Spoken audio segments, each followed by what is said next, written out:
The following program deals with a controversial subject. The theories expressed are not the only possible interpretation. The viewer is invited to make a judgment based on all available information.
the top talents in the comic book business are here to tell everything they know.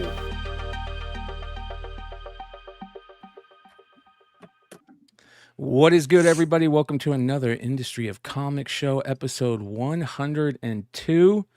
Right here on Beyond Wednesdays, we got the whole crew with us. We have something pretty monumental to talk about tonight, and I don't know if it's good or bad. I'm going to be very interested to hear what not only the Iron Chefs have to say, but what the people in the chat and the people that are watching tonight's show on the replay have to say. We had a Pokemon card sell for $16 million, ladies and gentlemen. 16.5 million. Yeah, 16.5. And You can't discount that extra 500,000. No, you're right. Well, that was all buyer's premium. It but, doesn't matter though, right? Yep. No, I know. And Holy the great cow. thing is he threw in the gold chain. What a Yeah. nice guy, man. Holy cow. He went way above. Dude, collectibles are everywhere. I mean, because of this sale, you just type in, I mean, all these news stories, CNN, Los Angeles Times, Sports Illustrated, Fox Business, CNN, like this is nuts, man. Absolutely crazy to see this happen. And there is a lot of fuckery that is talked about in this that is very interesting. But are they talking about the fuckery in all of those glaze pieces done by the mainstream media? Great question. That's a great question. No, all they're doing is Pokemon money, Superman 1 money, Action Pokemon, 1 money. Well, you get clicks. Pokemon Logan Paul. I mean, people are going to click on that. Mm-hmm. $5.99 for shipping. So didn't he buy that thing for like 5.2 million back right. in the day? Yeah, around 4 5. years ago or something, 3 years ago. Yep. So there is a lot of that's where the big part of the fuckery comes from in this with the Are you going to play some of the videos explaining the fuckery? No, but we can go over it. That's definitely what we want to go over. So to start with, much like all of these 9.9 giant sizes and 9.2 Action Comics, that particular card has been graded multiple times in inferior grades. Yep. PSA 9, Beckett 9.5. I don't think it ever hit CGC, but it hit Beckett and PSA before, because there are fanatics that scan these things the second somebody posts one, and they've got a fingerprint to every card. The centering, where the sparkles are, that everything has a fingerprint. Yeah. So everyone knew when he bought that card for $5 that it wasn't the 10. Right. No, 100%. I agree with you there. I seen them going over the card. There was some guy doing a really good job on Instagram going over every bit of damage. Yeah. That why it shouldn't be a 10. And in previous slabs, it wasn't. Yeah, it was. All of a sudden, it started off as a Beckett grading slab, right? BGS. Yeah. And he was trying to go for the 10 for the. I thought the pristine. I thought I saw somebody said it was at some point a PSA 9. Yeah. Well, but then it crossed over to a 9.5 at Beckett when he was trying to get the 10. The Beckett 10. He knows nothing other than how to market. Like he's a marketing here's the madman. If a pair of Jordan 1s is worth X and it's a pair that Michael actually wore is worth 10X, I have no problem in this is Logan Paul's Pikachu that he bought for $5 and now it's worth 10 plus buyer's premium, or 11 or 12 or whatever the total was plus buyer's premium. And then at that certain point, it's the famous one from the Goldin Auctions TV show. Yeah. So that adds to it. It's the one until somebody has one that's better. Right. Yeah. Yeah, I think the awesome part about it is the exposure that it brings to tech Collectibles. collectibles in Oh, yeah. general. Just the exposure. Last night on Monday Night Raw, Becky Lynch was even yelling at AJ Lee about doing comic books, right? Why? Because they know that's marketable to their audience. Yep. Yeah. That looks like a ding to me. Right. So, you know, there's fuckery in the grading to begin with, but here, to me, the biggest fuckery is the fractional ownership thing that he did back in 2022, where he, through this liquid marketplace collectible platform that he co-founded, he had a bunch of investors buy fractional tokens that were like fractional ownership, as marketed as representing like a share of the card, but it had issues where it crashed out or some type of issues with it where he decided not to do it, I guess. And to me, that's the biggest issue, is like that whole thing that happened, because you remember, Logan Paul has been part of this fuckery with NFTs and the blockchain bullshit.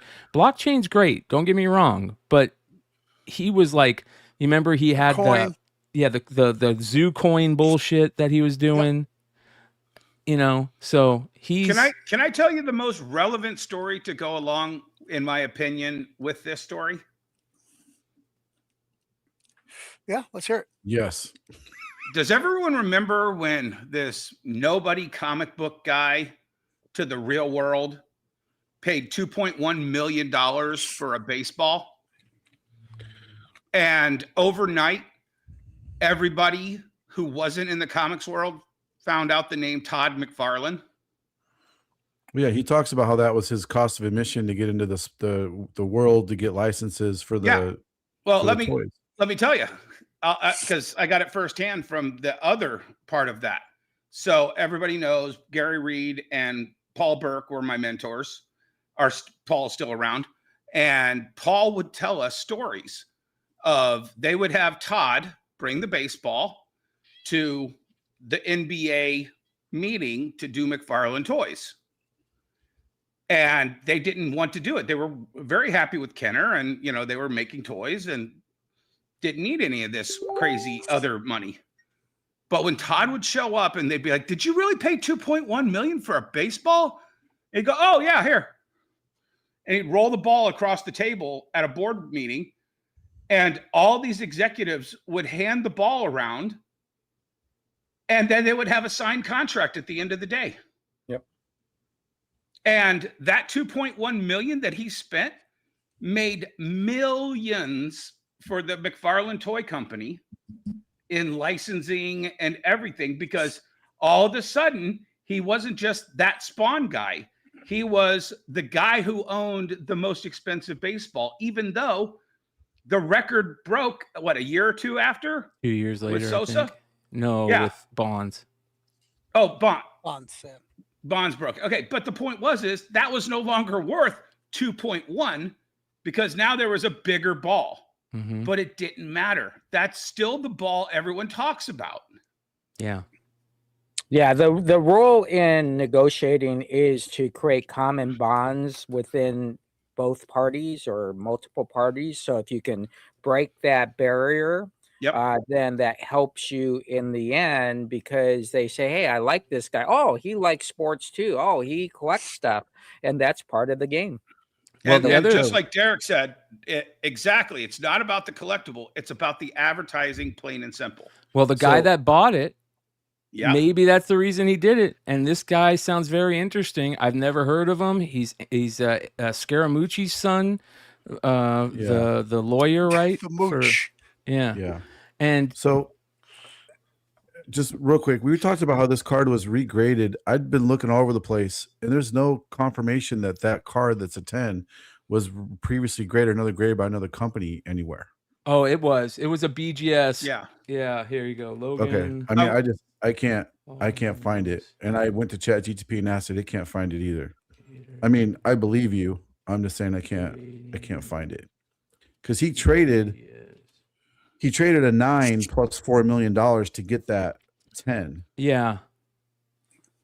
Oh, okay. As the only example is card of agree with 10, it's a pop one making that. So maybe he didn't. Maybe you're right. While Paul famously Original wore a grading. BGS 9 graded Illustrator around his neck at WrestleMania, the card he sold for a record price was professionally authenticated and graded as a PSA 10. Okay, so it is a different card. Thank you, Shawn.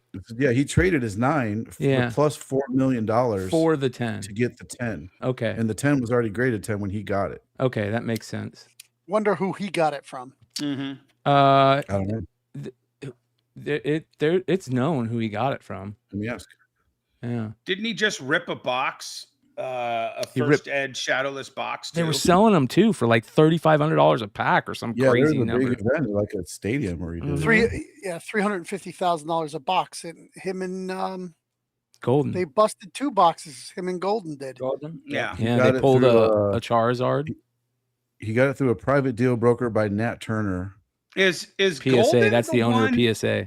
But do you understand also, guys? And I'll refrain from my scheme in the shape of a triangle. Golden just hit the brick wall like 6 months ago when Yep. he left eBay to start his own auction company, Did and he it was leave eBay? exposed. He sold to eBay. He sold to Golden eBay. is an eBay eBay owns company. by Right, but didn't Yeah. he? Was he No. the one that? no, No. Who was the no. one That was walked that was away? Probstein. Oh, Yeah. Probstein. Okay, Yeah. got it. Yeah, he got 267 million No. from eBay. Golden is the eBay to guy- buy Golden. Yep. Golden is the guy who owns Scoreboard. He owns. is he Score- His also the one dad that got owns re- Scoreboard, not him, Yeah. right? Yeah. But is he also the guy who was part of the $1 million Mario? I auction? believe so. Heritage. There's somebody I know that was very close to that transaction as well. Yep. Yeah. Yeah, but that got. But was that Golden that was part of that? I whole think thing? so. I think so. Oh, really? I thought it was Heritage. Maybe it was. I thought it might have been all. Well, of the them. guy I think the guy who was part of the deal or made part of the deal happen or was over at Heritage doing that stuff was originally working for Golden. So, like, Is that a Guinness Book of World Records plaque that he's got in his hand? yep, Yeah. Oh Probably. yeah, they Okay. were there to. Don't you verify have one the of those? transaction. highest I have- selling I have- collectible in I history. have 2 of those. You just have 2 of FYI. them. Oh, Yeah. hello. Yeah, 2 of those. But what's funny is there is a fee to get that Guinness Book of World Records the same day. I don't think he and cares about that fee, Jesse. Yeah, oh, I know that. No, I was just talking. I was just explaining. Hold on 1 second. There is a fee to get that the same day, and it's quite large on what they charge. I wonder if he could have afford a it. good same day. Yeah, exactly. Well, they got $16 million to pay that fee. Yeah, So if you then They- break a Guinness Book of World Records, just keep in they mind. that probably there's- did it for free just for the publicity. To be honest with you, Yeah. that's what I would have done. Yeah.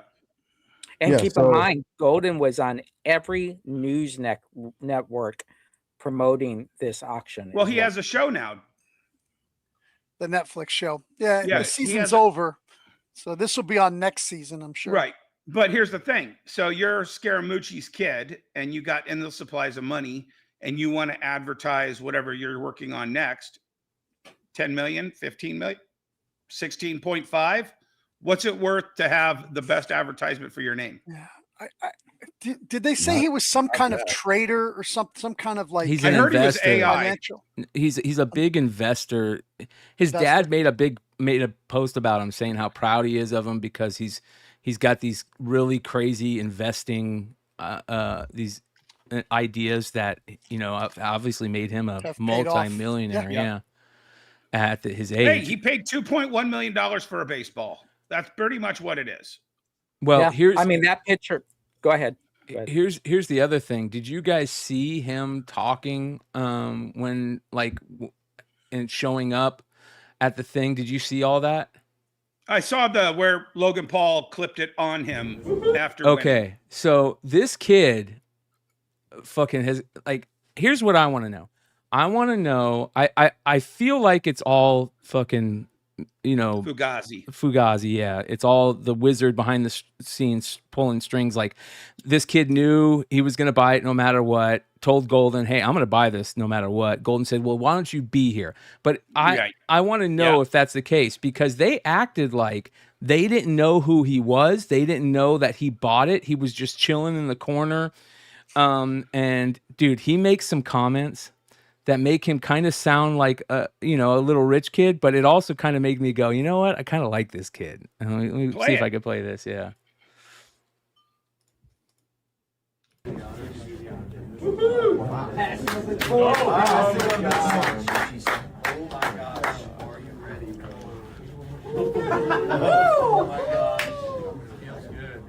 Let's go. Dude.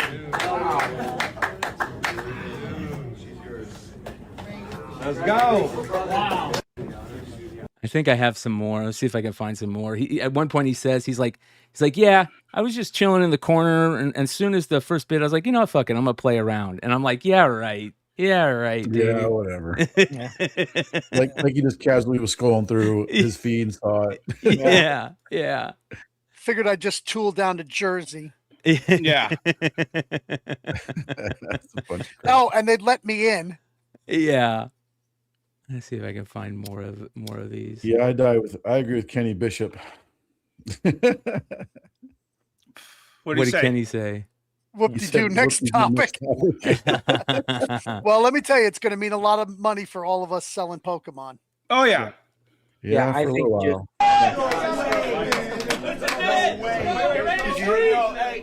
Why has he got his shirt up like he's trying to show his tits? What's he doing? If I had those abs, I'd have my shirt off right now too. It's like he's waiting to take his shirt off.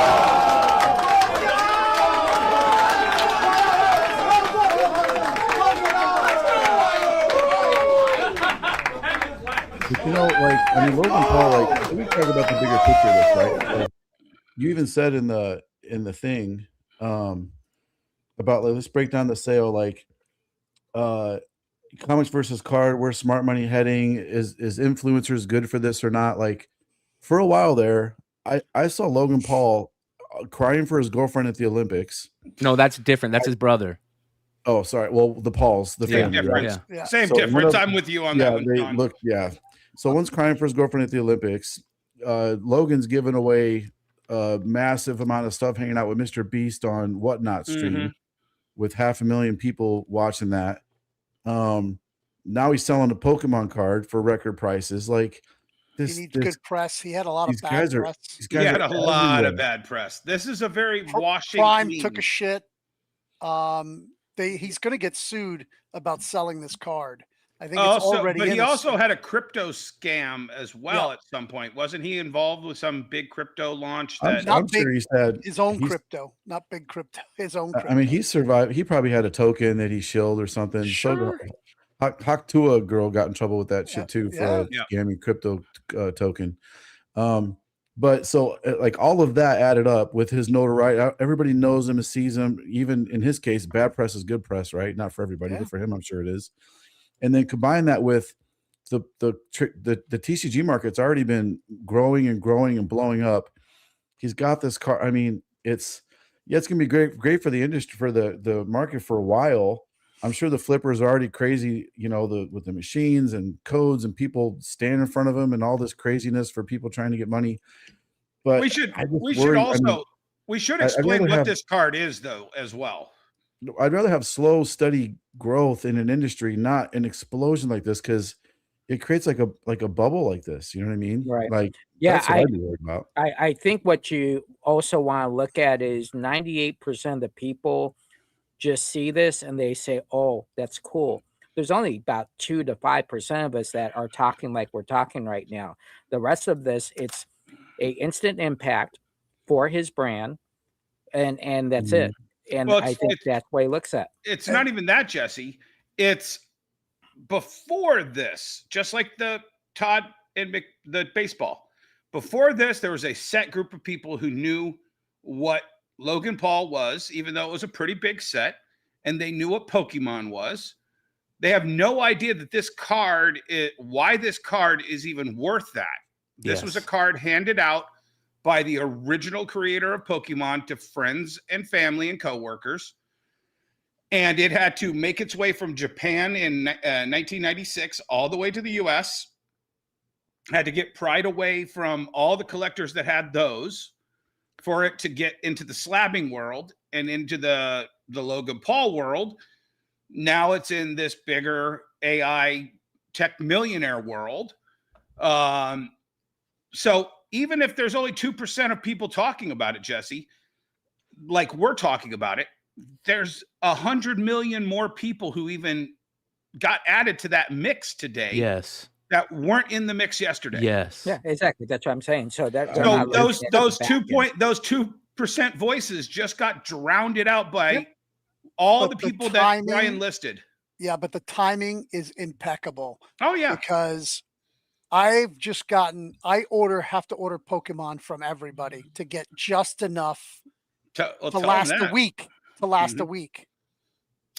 This order, everybody, no allocations, everything's been filled. Yep. I'm getting like $10,000 worth of Pokemon. Yep. Explain why that's not a good thing. It is a good thing. You think it's a good thing? It's a good thing for you to put money in your pocket, but is it a good thing for the Pokemon world? The scalpers will be they're going to go try to buy everything up, and then they're just going to fill the. It's going to. Well, are you getting more product though because they're ramping up the presses, or are you getting more product because it? Yeah. Why are you getting more product? They're ramping up the presses. Yes. Yeah. Exactly. Okay. But what happens is if you're with Southern Hobby, right? Let's just say Southern Hobby. Yeah. You no longer have to guess if you're going to get your allotments. You are guaranteed your allotments. Yeah. Yeah. I always had to cross my fingers. Yeah. Not no more. Those days are over. Could not pre-sell anything because I didn't know what I was getting, if anything. What people don't understand that we talked about on the pre-show, so many people are going to be like, oh, thank God I get 3 times as much. I'm going to make 30,000 in one day. Okay. Not when everybody gets 3x, including the 10 new people selling Pokemon in your town. You know, Family Dollar is going to get more. It's the exact same thing I talked about with Absolute Batman. So it was super hot. Everybody thinks it's going to blow up. And then, of course, it did with first appearance of Joker. It blew up. And then everybody's caught onto it. Everyone's ordering crazy numbers. DC's printing more to have stuff in there. So everyone that thinks they're jumping on the bandwagon with Absolute Batman, most of them are probably missed the majority of the hype. Yeah, if they're buying to resell, they've missed it. Absolutely. Right. The stories are actually getting better. They are. And this week was great. I went back and reread the beginning, and there's so many threads that Scott has left, and I keep forgetting the lady's name who writes Wonder Woman. But they're leaving threads to be pulled years down the road. There's just crazy shit in this first 10 issues. I'll get back to the Pokemon though.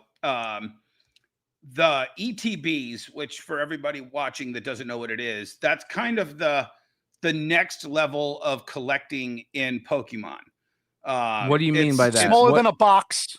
It's smaller than a box, but mostly kids would buy it because it comes with some extra little trinkets. It comes with, I think, 6 packs, 9 packs? 9 packs. Elite Trainer box is what it's called. Right. So the Elite Trainer boxes are usually, I mean, literally SRP was $50 like 2 years ago, a year ago. Emmet? 40. And then it went to 50. And then with the last set, they were 90. SRP 60, but everybody was selling them for 90. Right. But guess what? GameStop was pre-ordering the current Ascending Heroes that comes out on Friday for $89.95 in stores. And my wholesaler offered them to me at $75, but I had to buy 10 at a time. And I was like, no, I'm good. Are you sure? This could be the hottest one. No, I'm good. Yeah. So distributors are also they're not sticking to like, oh, when they sell it to us, we're just going to make what Yep. we are supposed to make, 10%, whatever, Yep. and pass it on to you. They're like, ooh, this is hot. Okay, well, you can't have an all you want. And next week you can buy it at, 35% over what you were supposed to buy it at. Right.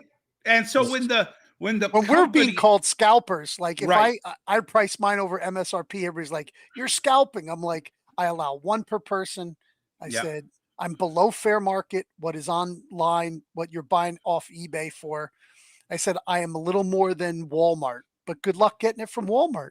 So is Yeah, this until is this now. is this big sale good for Pokemon collectors or Pokemon Yes. fans? Yes. It is. Yes. Yeah. Oh, by far. Because with the ramp up of the printing, the product price is going to come back down. I bought 3 collections today because people see that and then like, oh, Pokemon's worth money. Yep. And they immediately bring it in to see how much their stuff is worth. Is there any negative in this where we're seeing this big money in it where like these investors are going to start getting involved more, because that's what this kid probably is a Pokemon fan. I don't see him not being a Pokemon fan, but Have you heard about Kabuto? no. The Kabuto King. Yeah, the Kabuto King. So there was a first edition early card that was 39 cents. Kabuto King started buying them. Oh yeah, I've and, heard about him. He gets monster boxes of that one card. Yeah. Well, he has 1,700 of them now. Yeah. And the card now is at $42. Yeah. This has been done a lot in Magic, that people that if A you're ton. not in Magic, they That's do kind of these, some fuckery there, right? reserve list buyouts. So when a card drops really low and it's on the reserve list, which means they're never going to reprint it, guys will buy it up. And then the card goes up and then they'll flood it back out in the market and they'll just, Yeah.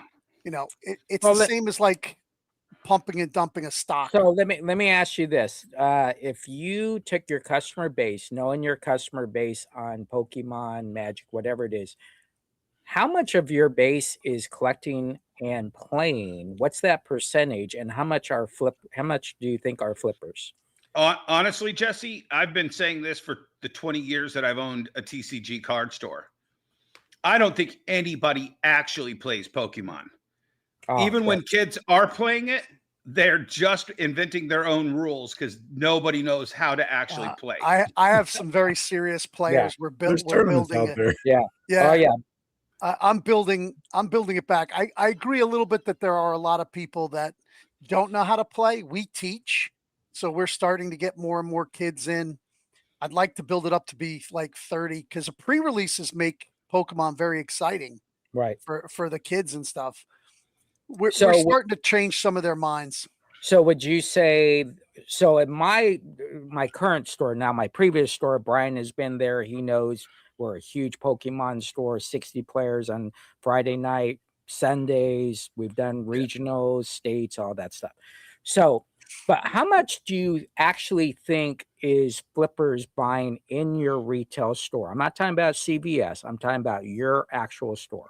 Yeah, mine is low because we only allow people one of each product per day. Right. Swag brings up a good point, and I want to ask Emmet also. He says Pokemon player base is very small. Magic player base is bigger. Is that true? Yeah.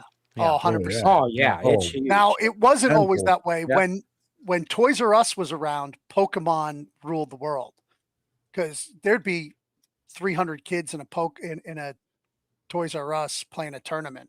It was crazy. Yeah. Oh, But when I they didn't know lost that. They Toys did R that? Us- Really? Yeah. Yeah, so it really depends on your customer base and how you. I'm not going to use the word control it, Yeah. but you want the flippers to know. Listen, I'm selling to my regulars that come in, not you hanging out in the store at 5 a.m. waiting for me to open at 11. I still have a line at Oh one yeah, product per sure, person. exactly. And I think if you control it right, you can get a good medium base of I like regular the word- buyers, and that's important. I like the word control. I mean, not in the sense like we're doing any kind of mind control, but we're, They should One- know. yeah. They should know what type of dealer you are. That's very important. Sean's like, I don't do Pokemon. Oh, I'm sorry. I thought it was a comic book industry show. I didn't know we were talking about fucking Pokemon for 35 minutes. Jesus Well, Christ, man. Pokemon is part of the industry. Big Not the time. comic industry. Hey, Well, we man, wish. listen. Hey, I hey, wish. Sean, I got to be honest, though, man. A lot of these brick and mortar comic stores are keeping their doors They're open surviving. because of trading card Absolutely. TCG. I know. Oh, Okay. I know. Magic, That's a big Pokemon, deal. TCG, So 100%. There's let's very move few on. that survive without it.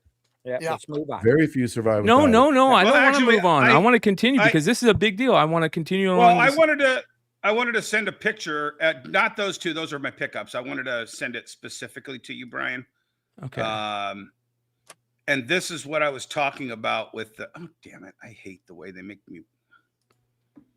Yeah. So I was at Walmart picking up water and sodas for the stores, and I came across. Oh, here it is. There it is. Okay, give me 1 second. There it is. So they just moved Pokemon from that front area where everybody hits everything. Yeah. With sports cards and all of that. They have an entire new area. And if you can open that up, I'll tell you what it is. So, Emmet, when was the last time you were in a store and saw packs of Pokemon? Can you zoom in on those top 4 blister racks? I was up near the Canadian border. Right. Yeah. Probably You weren't 5 in years America. ago. Yeah. This is all Pokemon packs right here of the newest, the second to the newest set. I didn't buy any of them because I'm selling plenty of them. I don't need any more of this supply. But the fact that this stuff is just sitting on pegs right now because everybody's chasing the current set. Then all of a sudden the last set starts to cool off and they start putting the overstock back in the toy department. This is in the action figure aisle. Yeah, they've always put cards in the action figure aisle. Right, but for the last 2 years, Brian, It's been empty. I got you. It's been empty. Yeah, yeah, That's packs from this week yeah. sitting Yeah. on a shelf. Well, I think that was either Friday or Saturday. That's a telltale sign. Here's the biggest thing to me, right? The biggest thing to me is to key in on collectibles. And the collectibles industry is hotter. I mean, it feels like it's hotter right now than it was during COVID. Prices aren't as high, but it feels hotter than it was during COVID. We have this new money coming in, this big money coming in. We have big money coming in and buying Pokemon cards. We have big money coming in and buying Action Comics #1, Superman 1, original art. We're seeing millions upon millions of dollars coming into the collectible market.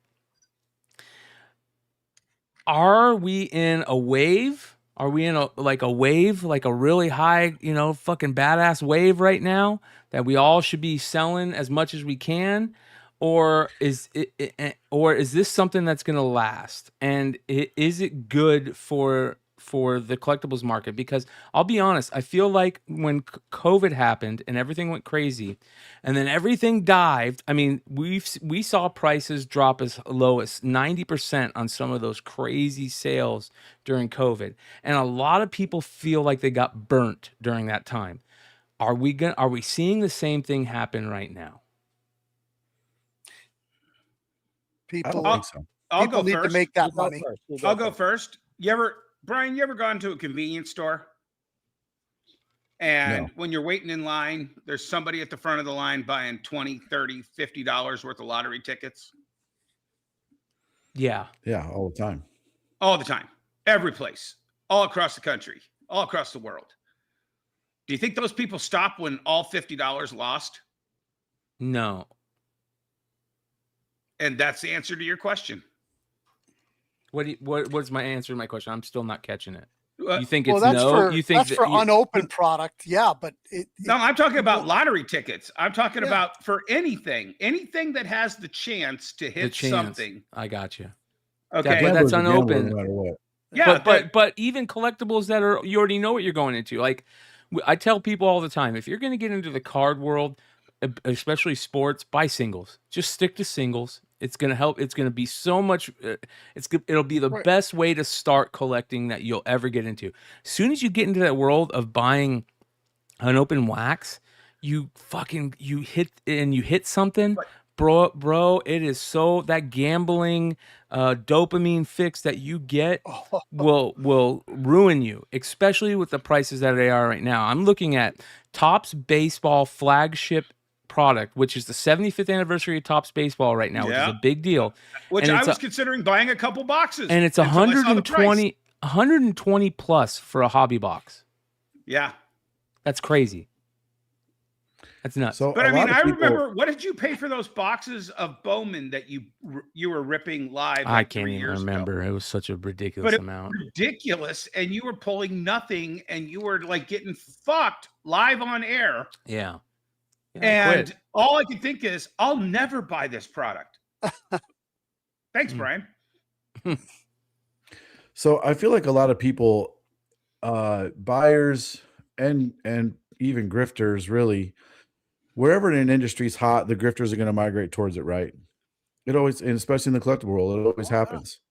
So I feel like a lot of the guys that were grifting in the comic industry have left because that money, I mean, Not they're still all there. of them. Not all of them. Yeah. Of course, not all of them. They're not all leave. There's Never a few. all. There's a few that drive me insane. I'll call them out one of these days. But for example, who was that dude you had on that got caught? He talked super fast. You could barely understand him. Epic. It's funny. He was on Whatnot the other day selling Labubus.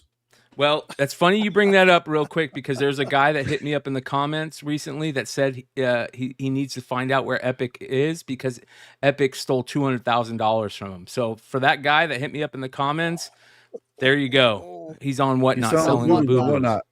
I took a screenshot of it somewhere. I can find it. Send it. It's funny you should mention that too. And Brian, I'm sending you 2 more pictures here when I can get to them. So while we're waiting on Dennis to find those and send them, that's just kind of what I'm saying is, the market is super hot, like for certain things, like Pokemon trading cards are blown up right now. I've noticed a resurgence in comics, people looking for key issues, first appearances. White Sky just came out tomorrow. Comes out tomorrow. Yeah. Yep. It's already going for $35. I saw somebody sent me. Like, what the hell? You gotta be kidding me. Yeah. No, I sent me many screenshots. I didn't get to read it. Did you read it? I did. It's okay. It's not changed the world stuff, but it's not dork. Nobody came out and told me it was like dork. I mean, nobody knew dork was going to hit. Yeah, they're pre-selling 9.8s of that for $80. One raw sold today for $30. It's starting to be the image days of back in Saga where every image #1 you just went crazy on because there's a chance. Yeah. And that's what people are getting into. So you got to be careful, you guys. You got to buy all 5 Jim Lee X-Men covers. Well, you don't know which one's going to be the rare one. As a matter of fact, I'm going to give a little glazing on Shawn here. He did a really good video talking about variants and how to be careful out there, which is something we've talked about a lot. Like, be careful, you guys. This is something you retailers that are getting into the absolute Batman phase, that are buying in on these huge variant runs, and you have one bad variant that doesn't sell and you're fucked. So just be careful. Yeah.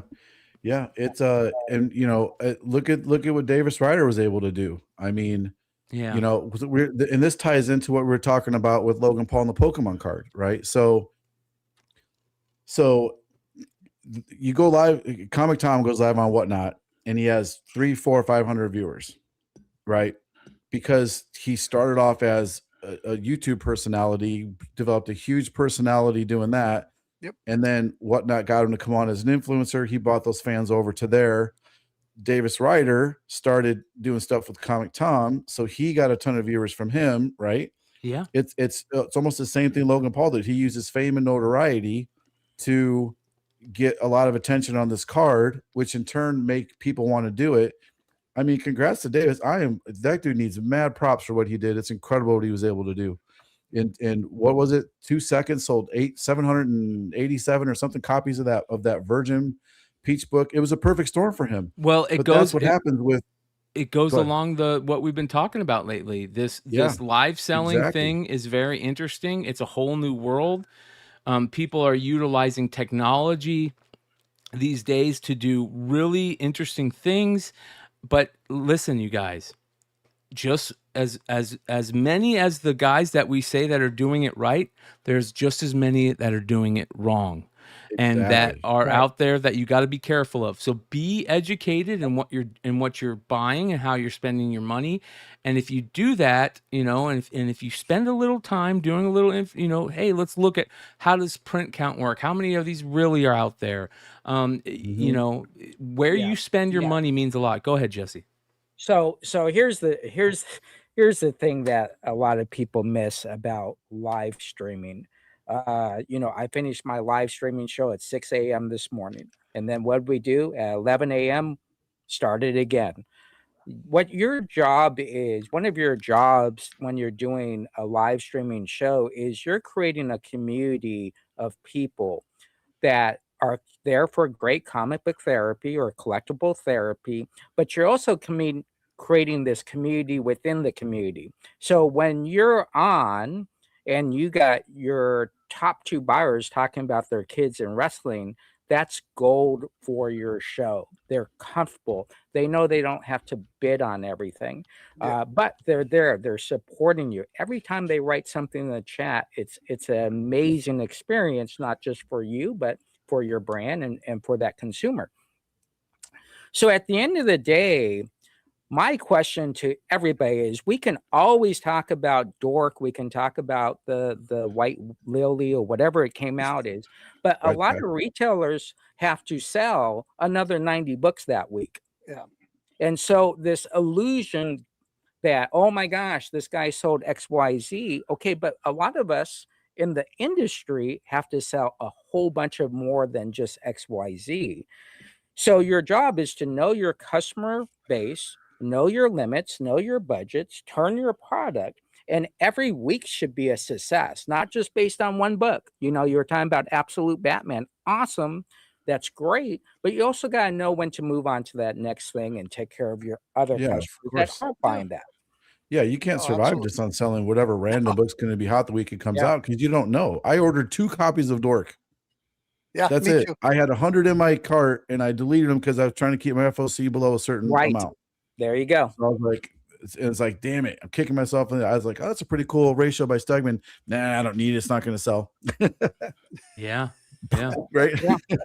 Missed that one. But for everyone I miss, but I ordered 30 copies of White Sky and I got 10 left because I sold the rest at cover price. Like, who knows what's going to happen? You just don't know. You can't survive that way, obviously.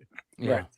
Yeah. So I think the best thing is to build that community, have a understanding that your customer base is there to support you, and provide them with great product to buy. Make sure you ship the product. I think that's always something that people forget, right? We've seen these guys come in and say, oh yeah, that's right, I forgot to ship that stuff. But I think at the end of the day, whatever platform you're selling in, even if it's live shows or at MegaCon, Shawn does a great job at his table, talking to everybody, shaking hands. That's what it really comes down to. How is your communication skills? And, I've always said this, and I'll stick with this. Most of the time, you can have I think me and Shawn are probably and Bryan, this, you can have 50 people in your room. You can have 100 people in your room. It really comes down to, at the end of the day, you're shipping to 15 to 25 people. Well, here's the interesting thing, and I always go back to say this. It's about how the people that relate to you, and there is this thing that's happened with social media where people this I don't know if it's empathy or if it's just the way we look at emotion. It's we root for people, we like certain things that happen, we see certain things that happen, and we go, oh, we want to be part of that. A perfect example is this. This is something that happened recently on a live break, and these live card breaks are a big part of the live selling world. There's a lot of fuckery that goes on. Don't get me wrong, but if you find somebody that you really trust, that you really like, you know, there's some really good ones out there. I thought this was very interesting, and this is something that you see on social media, and it makes you go, maybe I could do that with my son. And I want to show you this. This is very interesting.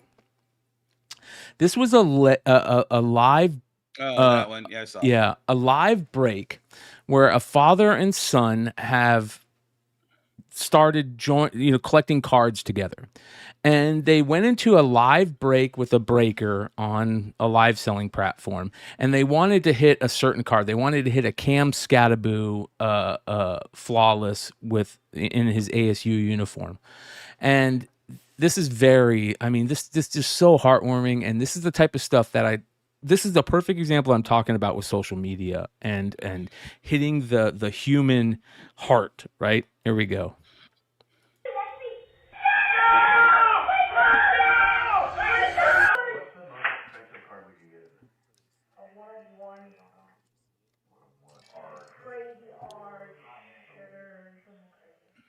So they're talking to each other and they're saying, hey, I would love. They bought in on a break. They bought in a break, and what cards you want to get? And the dad's saying, call it.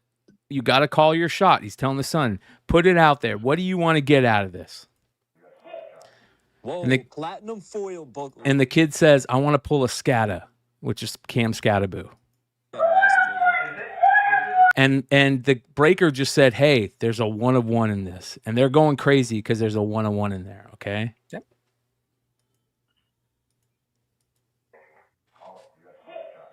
Whoa, platinum foil book. We have massive hit. Bo Nix to 75. Kyron to 75. Yeah, check this out.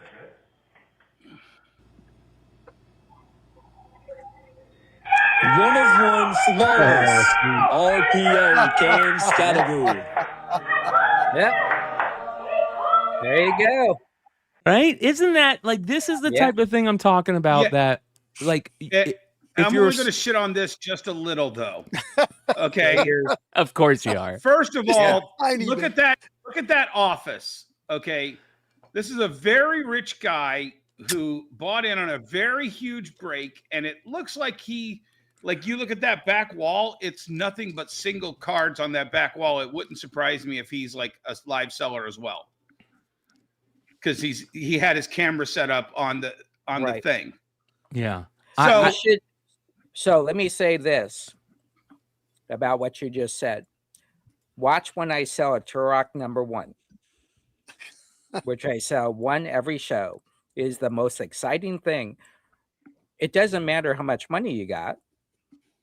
It's about having fun, and it's about enjoying this. There you go. That's the whole thing.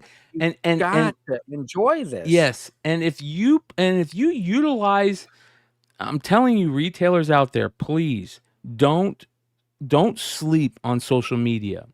Do not sleep on it. Figure out ways to utilize it, because it is a game changer. It can be a game changer.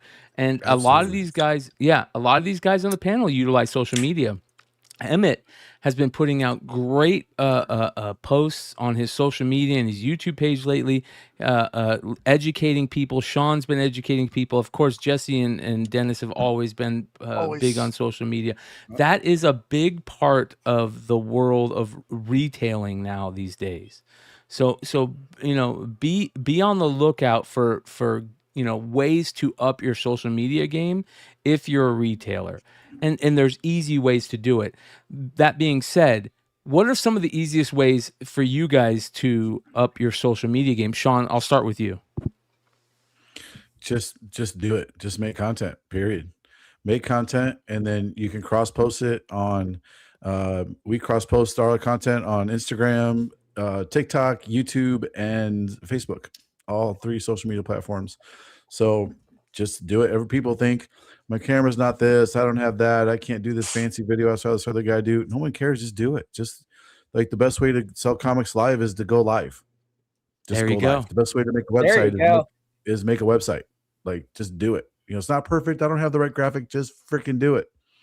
Period. And then That's literally Gary Vaynerchuk's video from 10 years ago was called "Just Do It." yeah, well, he's been talking about live streaming and how it's the future, and he was on the Mr. Beast giveaway show on Whatnot, talking about stuff on there too. Like it's crazy what he's a huge believer in the live streaming and the live sale thing. Huge. He's all in on Whatnot. Watch any of his content in the last few months. All of his live speeches he does. I've watched the guy for years too. He's fantastic, Have you? Here's something interesting.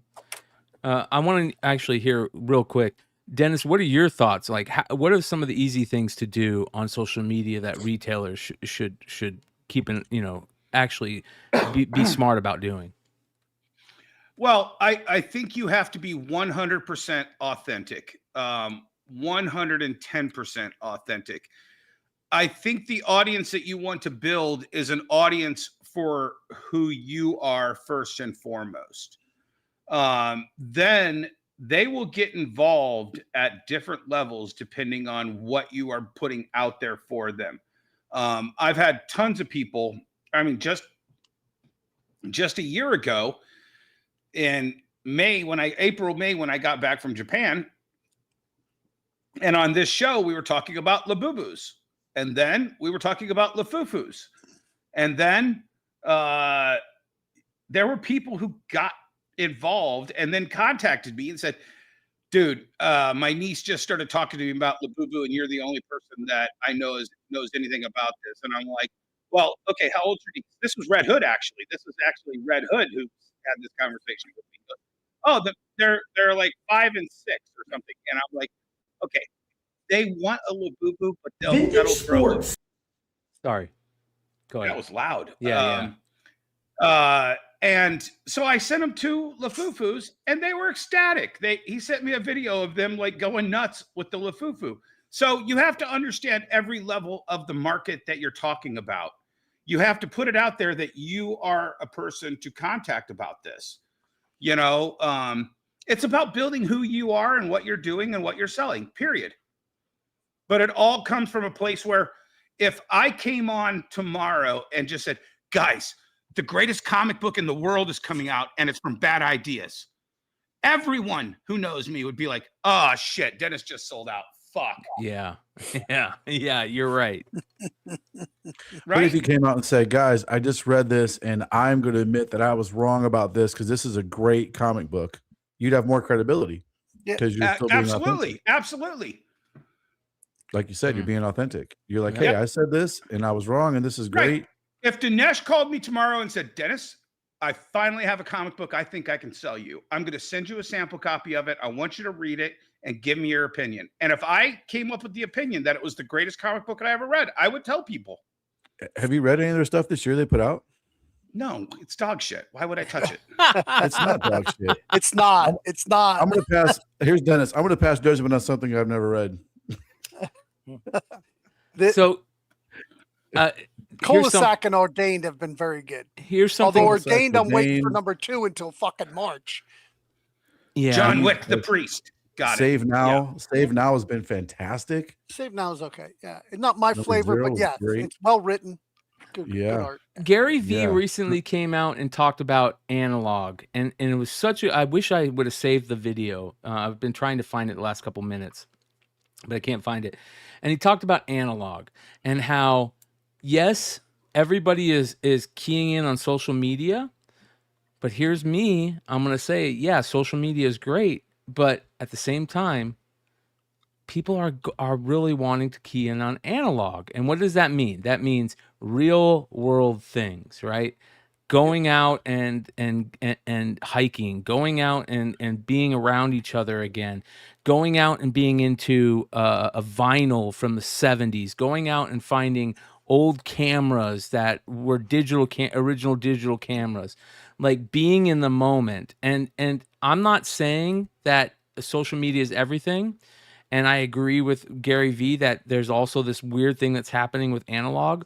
But if you're not utilizing all the tools in your tool belt, you're leaving some money behind, in my opinion, if that makes and you know sense. everything that here's the good and the bad about social media. If you're a one-man show, you don't have time sometimes to create content and then post it and track it and respond to comments. And then if you're doing it right, you should have a website. You should have all your social media that points to your website. You should have a store with a healthy social media listings and all the Google listings and all that stuff. I mean, if you're having events like Emmet does and stuff in your store, and Jesse, and then all these guys having events and stuff, you got to hire somebody for each one of those things. And every person you hire, they should, whatever area they run, they should be generating you money. And right? you can hire people for pretty cheap. You know what I mean? It isn't going to cost you a ton of money. Well, depends on the state you're in. You're right. I only slightly disagree with that a little bit, Shawn. Well, I don't feel like you have to make money all the time. I go to San Diego. I don't give two shits about making money. I go there to see my friends, to make content. You need to have those moments. Yes, of course. Yes. Well, yeah. What I'm talking about employees and what you're hiring them for. Yeah. So, for example, you're not going to hire a Pokemon guy to just sit around and just sort cars all day and not make any money in that. Yeah. He's going to be running events. He's listing stuff online. Yeah. He's buying. No, I have collections, one he's running person whose collections. job it is to sit at the counter and price Pokemon all day. He's pricing Pokemon, which you're going to sell to make money. It's a Not support sorting. activity that's generating money, right? Yeah, Yes, that's what but I'm they're saying. sorting the person, cards and pricing them. yeah, my person that and posts on the pricing, web. yeah. I'm not arguing with you. I'm saying my person that posts on the website, that's a money generating activity because they're posting a product that's going to sell. Your person pricing Pokemon is pricing Pokemon that's going to sell. That's a vital key in the component of what you do. You know what I mean? Yes. Yeah. So yeah, I'm agreeing 100% what you're saying. Yeah. But when you have Magic and you have millions of Magic cards, and when people want some common card that's a 12-cent card, Right. you're not making money on that. I had somebody sort it so we can find it, but that's what I meant. That's just burning money. Burning money, right? Yeah. But it makes the customer happy. This is down to what Jesse talks about, is that these are customers I'm making for years and years and years and years. Yeah.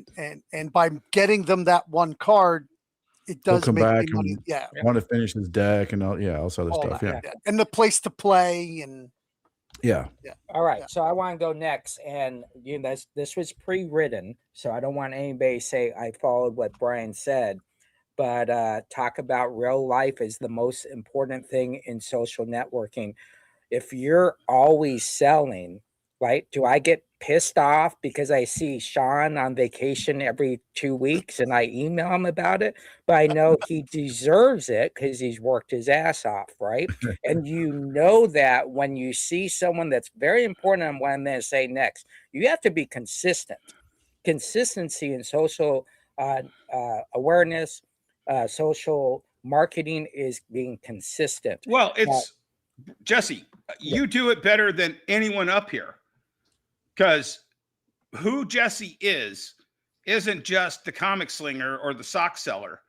He's the Sizzler guy. He's the Buc-ee's guy. Yeah. He's the Mountain Dew guy. He's the McRib guy.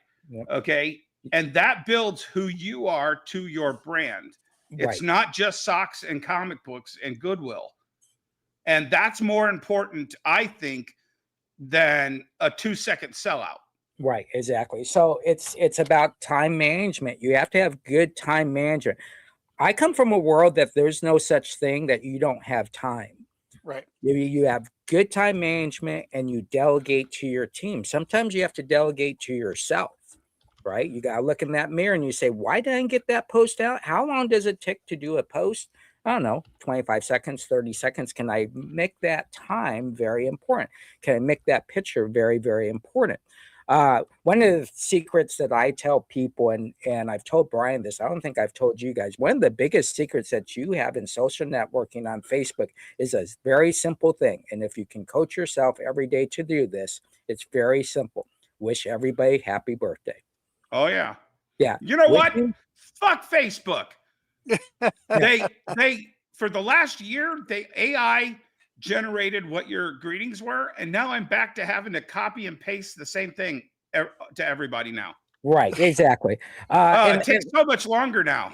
Right. And so the other thing, and there's two other things. Listen, I'm very tough on myself. And when I say this, I don't want this to come out egotistical when I say this.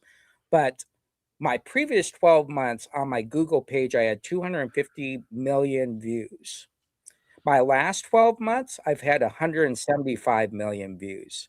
I've dropped 75 million views by not delegating and by not honing my time management. So my job is to make myself better at social networking and not always think, oh my gosh, I'm doing this. I'm doing my spam reports every week. Well, maybe I got to do a little bit better than my spam reports, right? At Costco, how much spam is there? And then the final thing I tell people is don't worry about the crappy stuff. Think about that tomorrow. It's about today. Make it a great day. Give some good comic book therapy, and you will always rock. Your brand is very, very important. And if you can protect your brand by just being real, that's how you become successful. Amen. I hired a guy. What do you mean? I hired a marketing guy to do all of my, I make the videos, but I make them long form. He clips them and then puts them up every day. And then everything that's happening on the store, he does it. It's not my own employee. He has his own business, which is great because he's cheaper that way. And you wouldn't think it is, but it is cheaper. The contractor is great. Yeah. Yeah. Because I don't have to pay taxes on, and disability insurance and yada, yada, yada. Yeah. Look at Emmet. Emmet's the smartest guy in the room right now. Yeah. I don't have the discipline that you have, Jesse, about making the time to do it. So that's why I hired a guy to do it. And the funny thing is, I used to get mad about this because Hobbs, my cat, is a rescue cat, and I'll be right back, guys. Great part of the brand, right? And people would come in the store. How old is Hobbs now? He is 7 years old now. 7 years old. So he has his own credit card. I mean, it's crazy what this cat has become, right? And people will come in. They're like, "Oh, I'm from Michigan. I'm coming to the store to check it out." I'm like, "Oh, okay. So where's Hobbs? Let me go get him." "Oh, can I take a picture with Hobbs?" "Absolutely. This is awesome. All right, nice meeting you," and walk out the door. Right? I'll tell you what, and luckily I train my kids well. My kids started probably 10 years ago at the convention circuit, and people who knew me from online would walk up to my kids and go, "Hey, you're Dennis's kids, right?" And they're like, "Yeah," which is kind of weird, because when they first told me, I was just like, "Okay, hold on a second." But luckily, my kids both knew how to defend themselves, and but I explained to them. I go, "Hey guys, you're part of Dad's social media. Okay, you're part of my social media because you're part of my life, and that's going to boil over to people knowing who you are." But also came along with a lot of, hey, if this ever happens, feel free to kick somebody in the nuts, So here's something interesting I want to talk about real quick. We give ComicsPro a lot of shit, right? And I, well deserved. Sometimes it is a little deserved. Are you trying to push me this week, Brian? Yeah, right. But this is a recent ICV2 post talking about what is coming up for ComicsPro, going on right now. And I thought this was a very interesting take, especially from ComicsPro, and it makes me go, hold on, maybe they are starting to get it.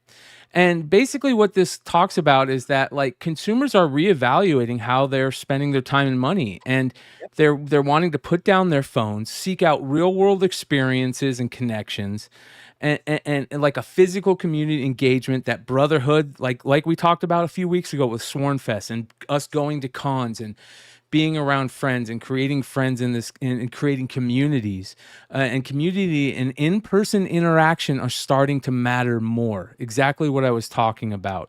Shoppers are looking for a social connection. They're looking for like ways to support people and genuine people, you know, whether you're a retailer, a creator, whatever. That's what they're trying to do. And this can be something very smart to key in on right now if this is starting to happen, right? As a retailer or as a person in this industry, like the digital distractions are important, but they're starting to be distractions, and people are starting to get away from that and try to find these analog things, right? And this is comics has always had a culture, right? Especially that's what this channel and this show has always been about is, we didn't have that moment where we could go to our comic shop and bullshit with all our comic friends when COVID happened. So we started doing it over YouTube and we started doing it over social media. And I thought this was very interesting. So I got to give ComicsPro just a tiny bit of credit here for, maybe they're starting to get it a little bit. I don't know. I'm not going to give them too much credit, but I thought it was very interesting that they're seeing this. They're about a year behind the curve, though. Well, right, but now that it's obvious, now they get it that it's obvious that people are doing this. Is it obvious though? This is an article. Read the article, Brian. And yeah. Good. Go ahead, Shawn. No, I would say but this is an article written by ComicsPro. This is just an article that is being talked about at ComicsPro. Yes. Right. And guess what? And I'll tell you, dollars to donuts, Circana, whatever this marketing company is, I don't know, is paying ComicsPro to tack their name on this. And that's what this is about. I'm not talking about any of that. I'm talking about the fact that they're what they're talking about what I said, that they're pointing out that people are searching out the physical stuff, the community, the. They could have watched this show for 101 episodes. I was going to say your show's been talking about this for over a year now. Yeah, you saw the cultural shift. I told you a year ago about the teenage girls buying digital cameras from 20 years ago because they want to take low-res pictures to share with their friends. Right. That's only the ugly girls. No, these were smoke shows for yeah. Emmet, yes. I was like, no, these are the popular kids at school. What do they want with this? And then a week later, my daughter asked for one and she said, oh no, we're all doing it. And I was like, oh, okay, it's a thing. Yeah, I think it's very, very interesting. I always look back and I say, right now, or not even right now, COVID and a little bit, probably a year before COVID, you were told you should be doing live streaming. Imagine if me and Shawn were told to do live stream. What we do? We just did it, right? Yeah. And I think when I see an article like this, I'm like, do I really need to wait to see more information at this at an event? Or can you tell me this information daily? Yeah.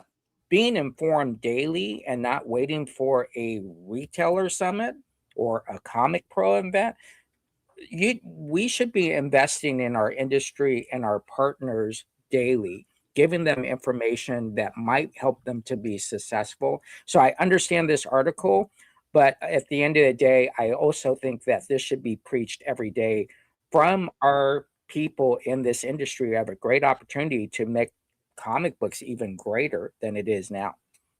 Yeah. I wouldn't put too much. I personally wouldn't put too much weight into that article. I mean, yeah, hey, people looking for a community.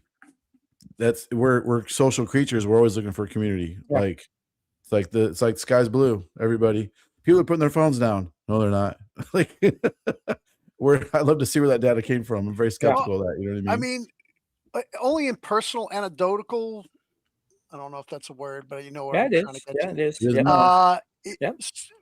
I've been out to some live events to support some local businesses, and people are coming out to music events. And when I say that, I'm not talking about for years it's been oh, let's go see that cover band or that tribute band or whatever. These are all people that are writing their own music, and the places have been packed up by me.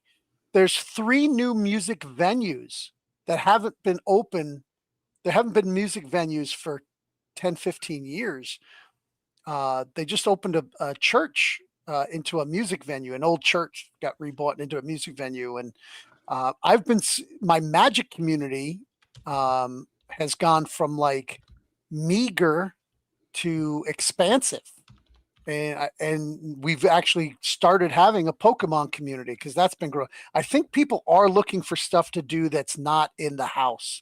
I think people are finally sick of being in the house, and the culture shift started probably I felt it like 8 or 10 months ago. I mean, I'm not disagreeing with you. I think you're absolutely on point. I think people have always wanted to go to events. It just now happens to be, let's go to some more collectible. I mean, how come cons have never died down? I mean, cons are still going strong, you know. So remember in the days where people would hold up their lighters at a concert? No one holds up freaking lighters. Now. They hold up Nobody their has a phone. lighter anymore. I'm the only one with a lighter. Most You watch all the lighters. Emmett, how many people asked me for a light They in all have San Diego? vapes. Oh, Yeah. everyone. They all have vapes now. Here's another thing that came out of ComicsPro that I thought was interesting. Shout out to Swag and 247 Comics. This is a big deal. Tokyo Pop has partnered with them for production, distribution, and direct market exclusives of IPs that or comics that 247 is putting out, which is very interesting. 247 has a couple of IPs, and these are the stories that they talked about. There's a story called Evermind, a new sci-fi story about tech that links minds to robots with a bunch of craziness. Heroes Be Damned, a revenge-driven narrative targeting both heroes and villains. Bladesmith, martial arts sword action with mysterious elements. And Zero Ghost, a supernatural crime drama where a young protagonist bonds with an angel of death on a revenge quest. Now, very manga-ish inspired stuff. We've been talking about this since the beginning of the show, how important manga and anime is in the industry right now. And again, shout out to 247 Comics, who we've been following for a while, ever since their start in this industry. So yeah, there was another company today announced a exclusive distribution deal, and I can't remember who it was. It was a publisher who's going with PFAW, PFAW, I believe is the distribution house on it. There's nothing wrong with that. I think expanding and distributing through many warehouses makes sense. Just where you're located, right? We did all the shipping for Sakai, and I felt, if we were in Florida and we're shipping to customers on this part of the country, we'd save him a lot of shipping and all that. So I think having a bounty of distributors and making them work harder because they know that you have options, I think is very important. Yeah, I think regional shipping would be much smarter. Yeah. Are you talking about this Jesse, for PFAW? Yeah. People for the American Way Foundation? No. PFAW is a direct shipping. It should be on ICV2 as well. I think it was a earlier article, but it is a small press publisher. I think I sent it to you in the chat room as well. But yeah, it's a small press publisher that has decided to not only use Universal and Lunar, they are now using this third party. Interesting. I'll have to figure out who that is. Because that's a big deal with all the, the distribution chaos that we've seen through the Diamond, bankruptcy, and Universal now getting involved. You got these little distribution houses. Of course, Philbo. We've talked about Phil Russert and Philbo before. I don't know if we haven't talked to Phil lately, so I'd be interested to see what's going on with him and how that's working. He's been very adamant about his conversations, but at the end of the day, you're getting those messages too, Jess? Yeah, definitely. I think at the end of the day, listen, the bigger the distribution house comes, becomes if they don't expand, if they don't. We talked about hiring more employees or team members. We talked about delegation, time management. If they don't grow with that, that's why people go to other distributors. You're betting your whole business on that distributor if that's what you're doing through a distribution ship. You shouldn't be worried about, a comic coming to Just James Comics. You should be on to the next project. Go where the puck is, not where the puck is going, not where the puck is. I saw this posted on Instagram this week, a couple days ago. This is from. That drives me nuts. And people, here we go again with this, right? Yep, this is one of the worst things that I think you can do as a brick and mortar retailer is put up signs like this. I know it can be tough keeping an eye on your your back stock and pricing your back stock and stuff like this, but putting out signs like this is just going to cause people that go to your shop because of that specifically, hey, I can go there and listen, there is something to be said in the collectibles industry, especially in comics and cards and stuff, where what the fair market value is for something, and knowing your margins and being able to go below fair market value to keep people to buying more stuff. And putting out signs like this, you're just going to lose customers rather than gain customers. Yeah, but you do know that there is a lot of bad actor flippers. Oh yeah. They come in and they want 5 of the same one issue they came in that's in your back bin. They want all 5 of them. They don't buy a lot of stuff. They do you buy care about the that? premium. Yeah, I do. Because my regular customers may go, hey, I'd like to get that before I have to pay $35 on eBay for it from that guy. So he'll get one. He can buy one at the price I have it at. Fine, but you can't buy all 5. Could he come in the next day and buy the other one? Sure. And then could he do that for 5 days? Yeah. Yeah, I call it the everlasting gobstopper. What's the difference? Just let them get all of them, because he won't get all 5. Because if he knows today, by tomorrow, 3 other people know. Yeah. Not necessarily, man. There's a lot of people like Ben Steiniger at House of Stein that could go into your shop and he knows what he's looking for, and he's going to look at things that have been sitting in your back issue bins for years that nobody else has known about, that is worth money, that he's going to go and pick up. So my buddy buys off me, and he knows exactly what he can get for it on Amazon and this website and that website. He sells on all the different platforms, and he comes in and he's a flipper, but he's not trying to. The other thing is a little bit of the attitude is you got a comic shop, but you don't know shit. Me in my garage, I'm the guy. I have a question for everybody real quick. Let me ask Dennis this so he can, because I know Dennis, you're chomping a bit. Dennis, do you care what somebody does with something they buy from you after they buy it? With my new business model, no. It all goes through. It's based on what I bought it for. I post it and ghost it. I don't care. But this trend is, what I wanted to tell about was this trend has been going on in the Pokemon community for over a year now. I went to a show in September. Oh, I thought somebody was trying to attack Brian. He was like, oh, Jesus, there's a bird in here. So in September, went to a show, and I like to patronize the other vendors, and I'll buy a deal when I see one. Every single Pokemon dealer in that convention center had the "we'll look it up when you're interested" mentality, and they're just price charting at the show. And I'm like, what do you have this binder for if you don't have it priced? And they're like, oh, well, the prices fluctuate too often for me to price everything. Okay, well, that's the wrong answer. Like I said, Shawn, I have one girl, and her entire job is to sit and price Pokemon. She prices it based on what we bought it in for, what it's going for at that time. If we find out something got hot, it's our job to go out and pull it and price it up if it's exploding, and to pay attention to those trends. But they're doing it with sealed boxes now, Emmet. I don't know if you've heard about this. a lot of these pop-up places, and I experienced it firsthand when we went to Chinatown, Toronto. We went to 4 different places that sold Pokemon and or gaming supplies, and they do a lookup. How much is this at this time? For packs, for boxes, for ETBs, everything. Yeah. And then the 5th place I went to, they had everything priced. And guess what? I spent $500 there. Yeah.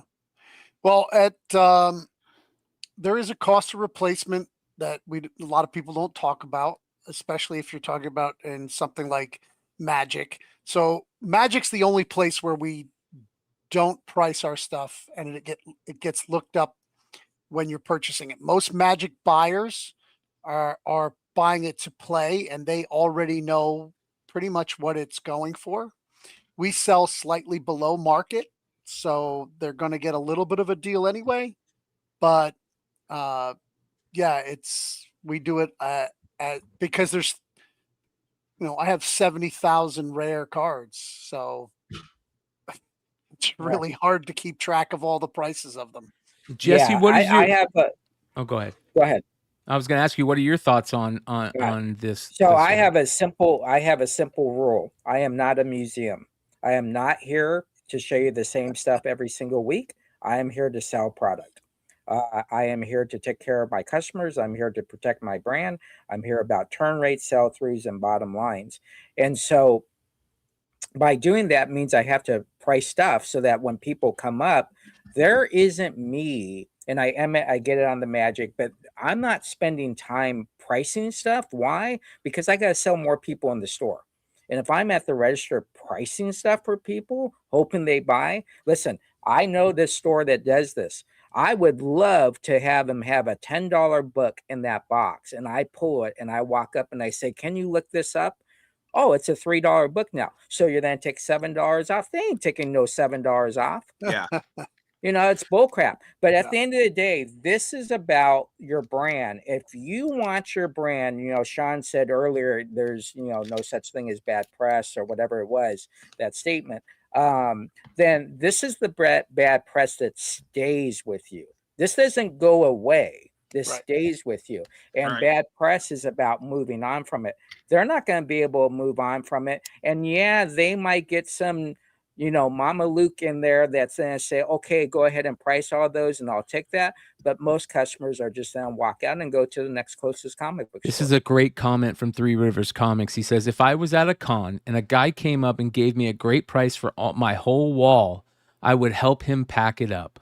Yep. Mm-hmm. Yeah. Congratulations. Well, but what if he just wanted to buy your two hottest your stuff to flip? 181s. Well, what if he was buying all of it to flip? Does it matter? Well, no. But what I'm saying is that's a different mentality. Oh, you want to buy the whole wall? All right, let's add it up. I'll give you this much off and boom. But you're not obligated to give him a deal on if he only wants to buy your 5 181s. Well, that's not what we're talking about. You're though, not right? obligated on anything, really. Yeah. So my back bins are the most my back bins is cover price. And that's newer books because, especially DC, I have had to pay 35%. I can't do 50% off on them. So you don't charge anything more than cover price in your back issue bins? Correct. Wow. Yeah, most books are $2. Ladies and gentlemen, if you're in Port Jervis, New York, go to Havens for Heroes. You're going to get some killer stuff. If you're in Port Jervis, New York, you have bigger problems. That is true. It's a long drive, but yeah, because I don't want a museum. I want them to sell it. You probably ended up in the back of a trunk and left for dead. Well, if you don't want a museum, I pull like 90% of the keys are in a different location, not the exact back bins, and those are all priced. And what if you had 5 issues in that back bin that you've already gone through, and somebody comes in and says, "Oh, I want all 5 of these," and you don't know anything about it? You're not going to let them get all 5? Well, he's just told me about it. What Why do you does mean? He want 5? He's not reading. You 5. don't know. I'm a reader-centric shop. I really don't get those kind of customers. So, like people, like the flippers have been I don't want to say ran off, but like they rarely come in, except when I'm having a big sale, and then you can buy as much as you want.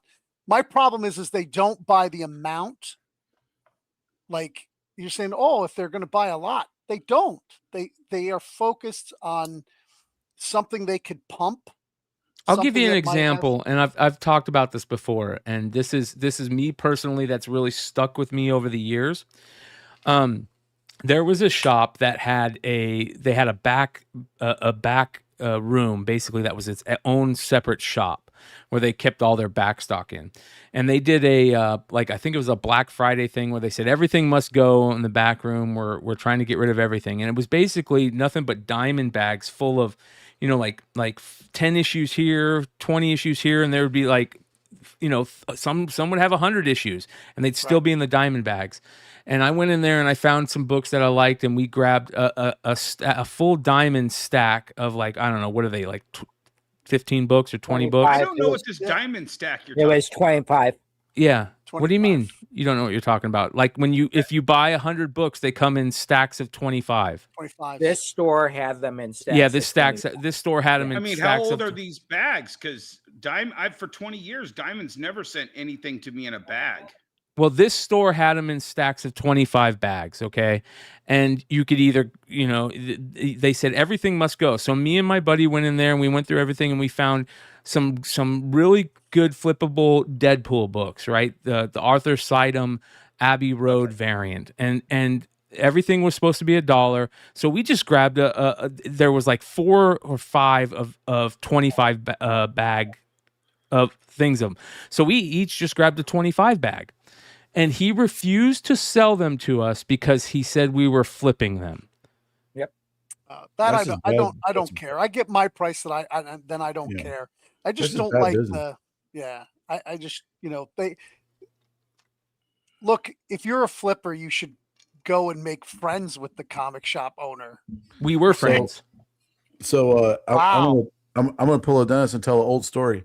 So when I first moved here to Indiana, I was selling live on Facebook, and Wait, where I in was Indiana are you? just south of the city of Indianapolis, called Greenwood, Okay, my Indiana. mom's from Noblesville. Oh, okay. I go over Nice. there all the time. Go ahead. Sorry.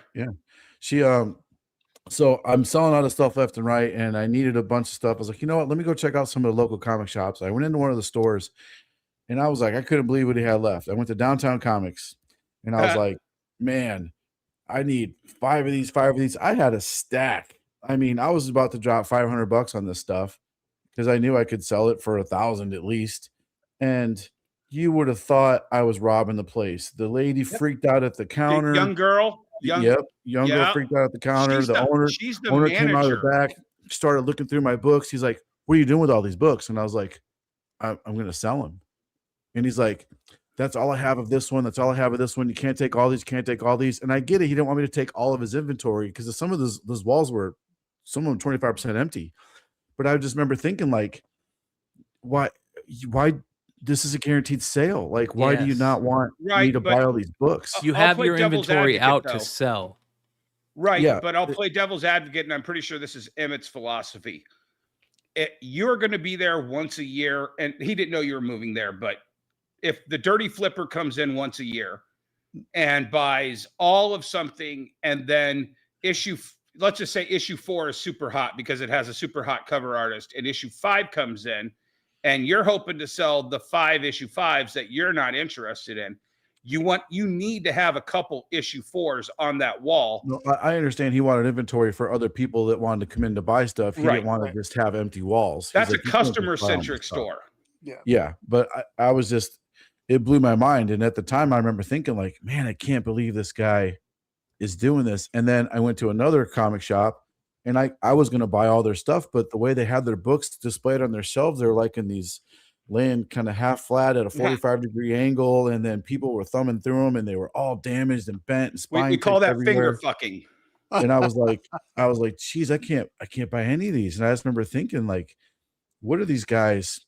And then I tried when my store was open, I had the bright idea, learned my lesson on this one, of boarding a bag and everything when I put it on the shelf. I still 'Cause do. I was gonna be the collectible shop, and all I did was spend a lot of money on boarding the bag. Yep, exactly.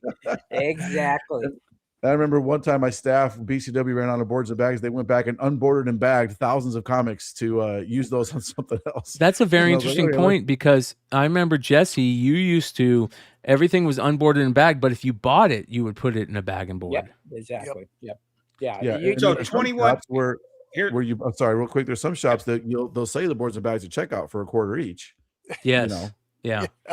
so my philosophy, 21 years ago, because we're coming up on my 21st anniversary next month, we were figuring out how we were going to show off the books, and I set up an entire wall with 5 different ways that we could display the books, and we just started laying comic books all over the wall.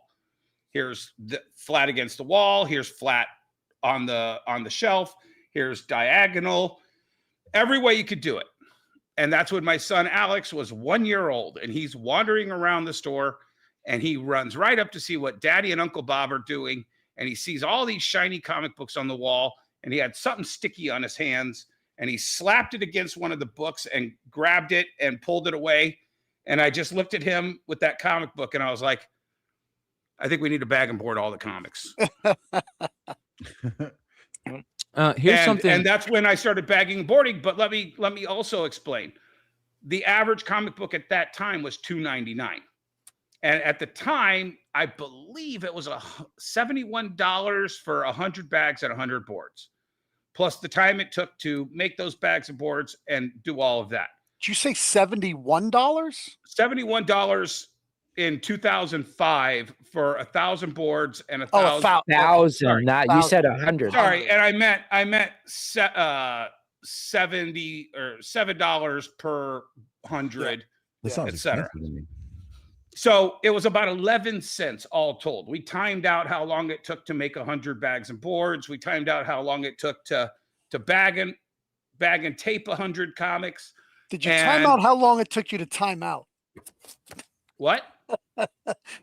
Did you time the guy timing the people? No. That was me. That was wasted manpower. Yeah. But we figured it took about 11 cents per 100, or 11 cents a book per 100 average. And I made the decision then that was, you could do the math, 11 into $3. Yeah, cost of doing business. It was like a 3 or 4 percent investment in keeping the book as mint as it was when it came into the store.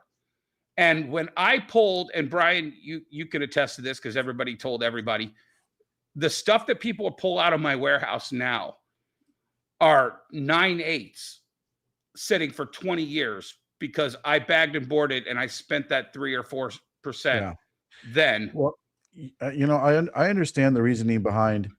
So this new comic White Sky, it's super hot, right? When LCS is open tomorrow, if there's a dude at the door that wants to go in there, and let's say you only have 10 copies, and he wants to buy all 10 copies as soon as you open, I would tell that guy, no, man, like I need to have some for my other guys that want to come in that maybe my regular customers that don't know about this book, like my loyal guys that's you're going to sell 0 number 2s if you sell all of your number 1s to one guy. Yeah, and I'll even tell them, like, hey, if you know what, you can buy as many copies of a comic if you want. If you tell me before FOC, I'll order you as many as you want to. You can order 1 million, no limit. No limit. That guy just wants the book because they're hot and he wants to sit on them or flip them or get them graded or whatever. So it's not. I see this. Eggplant made a comment in the chat about, like, is it gatekeeping if you tell them? I would say no. I say it's smart business. And some people are like, well, if it's on, you don't tell somebody they can't buy all the bananas in a grocery store. It's like, but bananas aren't collectible. You're comparing, and they're perishable. Yeah, you're comparing apples and oranges. You can buy all the bananas in the grocery store. I mean, that's the point. Is you could if you wanted to. I once saw a woman buy all the milk at a grocery store. Yeah, because she was buying it for her store that didn't have a milk supplier.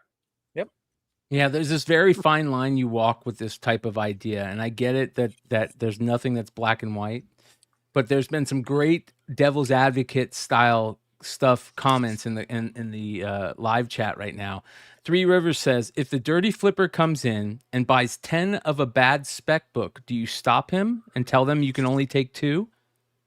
So it depends. If it's a new book, like on a Wednesday, everything's subjective. If it's a new book on a Wednesday, I would say it depends how many you have. If I Right. ordered 10,000 of that book for some reason, you Yes. can take 10. If I ordered 10, you can't take all 10 because, like Dennis said, you're going to lose a reader, you're going to piss off your loyal customers, et cetera, et cetera. If it's in a back, if somebody wants to buy 10 copies of Jesse's Turok, I would say go for it because he probably has 4, 5, 17 long boxes of those things somewhere in a warehouse. So go ahead and buy 10 of them. Eggplant says next, can I clean you out of your Valiant books? And I'm sure Jesse, because already I've seen told his them. Valiant books. Yeah, He's I like, already yes, you told them. can. Yeah. Yep. And- I just and- need What? your No Ninjax? email address. This is another interesting point where Remo says, quote, I don't want you to get the spec because you were on top of your game. Let the lazy people eat too. And go ahead. But here's the thing. They're not on the top of their game. They're at the bottom of the game. Because if they're buying They from a didn't retailer, pre-order. Yeah. if they were so smart and on top of their game, they'd have an account. They had Gotcha. already ordered this before FOC, and they'd have as many as they want. They're at the bottom waiting for somebody up here. So you're buy the okay book. with them pre-ordering them, but you're not okay with them clearing out your back issues. Right. Gotcha. No, if it's a back issue in a bin or something, honestly, I don't give a shit, man. I'm over that product. I'm not emotionally attached to it. If a comic has jumped from $3 to $10, you want to buy all of them, please do, because guess what? There's always another book that's going to jump from $3 to $10. I'm always going to buy another collection that's going to have that book in it. Most comics are not rare. So yeah, please buy them all. If somebody that has a sign like that up that says, I'm saving for my people that do runs and are readers. I won't let you buy all of them, but if, let's say there's 5, you want 3 of them. Okay. I try not to keep my doubles on the floor anyway. So that's being avoided now. I've taken all my doubles off the floor. And another point, so Emmet just said something almost different than what I said, and all 3 or 4 of us will probably have a different answer. Here's the thing: for a customer to tell somebody how to run their business, I mean, screw you, bro. Like, open up your own business, run it how you want to. Yeah. If you'll never get my business again. Well, fine, good, because you're probably a drama customer anyway, and I don't want to deal with you. So I've blocked many. You probably have a Hawaiian shirt and a YouTube channel bitching about us. Yeah, some guy that's gonna. I've had tons of guys come after me and be like, "I'll never buy from Comics again." Hubba hubba hubba. Well, good. Please don't. Please don't. Like, you've already left me 17 negative reviews on my Google. I don't give a shit about you. Just go away. Yeah. Yeah, I'm worrying I about have the actually guys real that I can't. customers that want to buy stuff. Yeah. that I need to worry This about, is a topic that will never end. It will never go away. I don't think there's a right answer. I don't think there's a wrong answer. I think it's based on how you run your business, what integrity levels you're looking at. And again, if you're creating a great community and you have a great group of box holders, listen, I'm pull box only in my store for new issues. Pull box only. You want it, you order it, fine, we'll get it for you. So am I going to miss stuff? Yes, I'm going to miss stuff. That's okay with me. I'm fine with it. Me too. Yep. Yeah, I agree with you there. Jesse, Yeah, but like I said, with my new business model, the day we opened up the new Wonder World, I tell people about this all the time. A 19-year-old girl came in on day 1 and bought one of every Spawn issue I had that was on that wall. How'd you know she was 19? She said, I said, how old are you? And she's like, oh, I'm 19. And I'm like, why? How do you know about Spawn? And she's like, my dad used to collect it and I want to collect it too. I just thought it was absolutely amazing that this young girl was buying me out of Spawn on day 1. What was your question, Shawn? Oh, I was just say I've been curious. I looked it up. Currently, without making the boards and bags, I pay 10.6 cents, so round up to 11 cents without making them. Yeah. So if 10 years ago you were paying 11 cents, that's not bad inflation for board and bag. No, it's I think it's a great investment. I bag and board everything because, and if you've ever watched my YouTube video on the pricing stickers, I want to put that branded pricing sticker on every comic book. And obviously I have to bag and board to do that. So I still bag and board every comic book that I have out for sale. And that's wholesale cost from BCW with free shipping if you spend $1,000. There's actually a slightly cheaper company, and I'll find out the info for you, but they don't pre-wrap the bags and boards. It's a box with 1,000 boards in it. Well, that's what I get from BCW. It says bulk boards. Loose. Yeah, but they're always damaged. I want to talk. No, yours not. I've bought my last 2 bulk orders from BCW where they put all the boards in a box. The corners are BCW. The corners have all been damaged. Well, I order enough to get them on a pallet. So yeah, I was going to say you're shipping and we're getting pallet. Yeah. So here's if you got a lazy UPS driver, they're going to throw those heavy ass boxes. You're going to get a lot of damaged corners. So here's kind of like the ultimate thing. So. And here's something interesting. And remember how I say nothing in this world is black and white. And if you, as a shop owner, have a customer that says, you know what, I'm going to open a box and I'm going to order FOC because you give a 20% off if I open a box and I order on FOC. If a customer is doing that on the regular and they're ordering, books and they're paying for their boxes on a regular basis, they're not letting them sit for months and months. And they come in and go through your back issue bins and find 5 books that they want. Will you allow them to buy it? Hell yeah. Hell yeah. Hell yeah. There you go. That's the way to play it. Right there. Yeah. Make a relationship with your local comic shop people. Again, we go back to this. The relationships and is so important. Talk to the people. Hey, if I do this, will you do this? Most people will be like, yeah, I think that's a good thing. Exactly. Yeah, Brian knows my rule on new collections that I get. If you're part of my community and you have supported my brand, you can come in and look through those boxes even before I look at them, and we'll figure it out in the end. Yep. Our job, no matter what, and I've said this 3 times, is to sell stuff. And maybe, some of us don't have to sell stuff, and that's cool. I'm not at that point right now in my life. I got to sell stuff, and I think any opportunity you have when a customer is in your store, you need to be selling them stuff. Yeah. Can we take a quick left turn real quick? There's something that we were talking about last week, and I was thinking about it almost all week. Not to open a can of worms here. We're talking about grading. Yeah. And Emmet, you were saying that it's taking money out of the hobby. Yeah. Right. So I'm going to take you to task a little bit on that, brother. I'm not trying to just conversation, right? So absolutely, man. So if it's taking money out of the hobby, then by that logic, so is a top loader. So is a board and bag. At what point do you say this is taking money away from buying another comic book, taking money out of the hobby? What if somebody wants to buy one of those magnetically sealed clear top load cases you can hang on the wall? That's taking money out of the hobby too.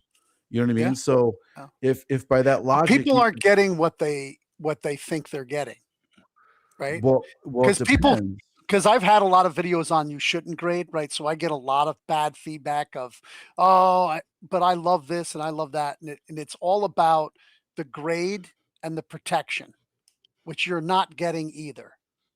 You have a grade, but it's not guaranteed. Okay, so let's say it's for protection. You're getting more protection than a top loader. You're getting more protection than a board. Why do you put it in a board and bag? To protect it. You're getting more protection than a board and bag. You are, but they do not guarantee it. Right. So the protection that people think. What do you mean by guarantee? What is how can they guarantee it? Because that's a great question. CGC is the guarantee company, right? That's part of their thing. If you look at their comic guarantee, the only thing they guarantee is authenticity. It's right on their website. So they don't. So in 20 years, which they don't use micro chamber paper anymore since like 2010 or something like that. They stopped using it, or 2016, I think. I think it was before that, Emmet.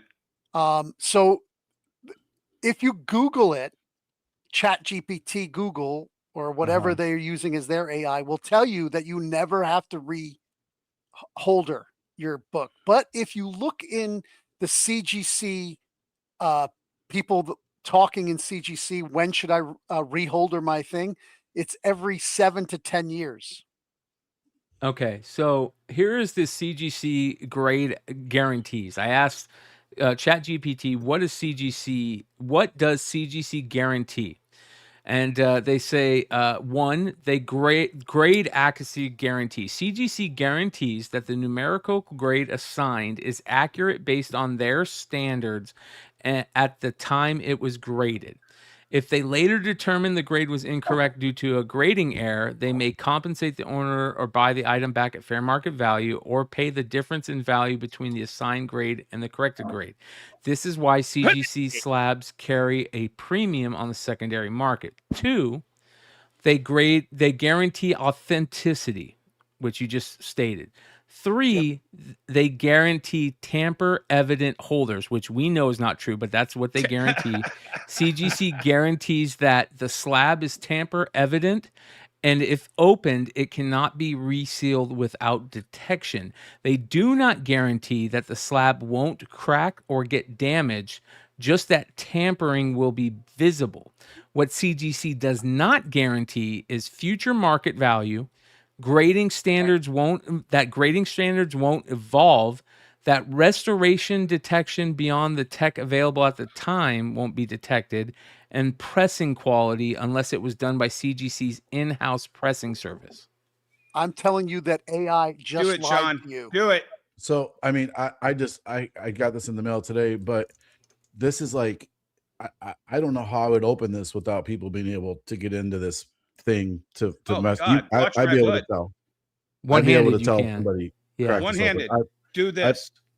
We've all handled No, you would tell if somebody. No, but that's not what I'm talking thousands about. of I'm slabs. telling you, when you ask ChatGPT, if you go to their website, they have a list of their guarantees, and under comic books, it only says authenticity.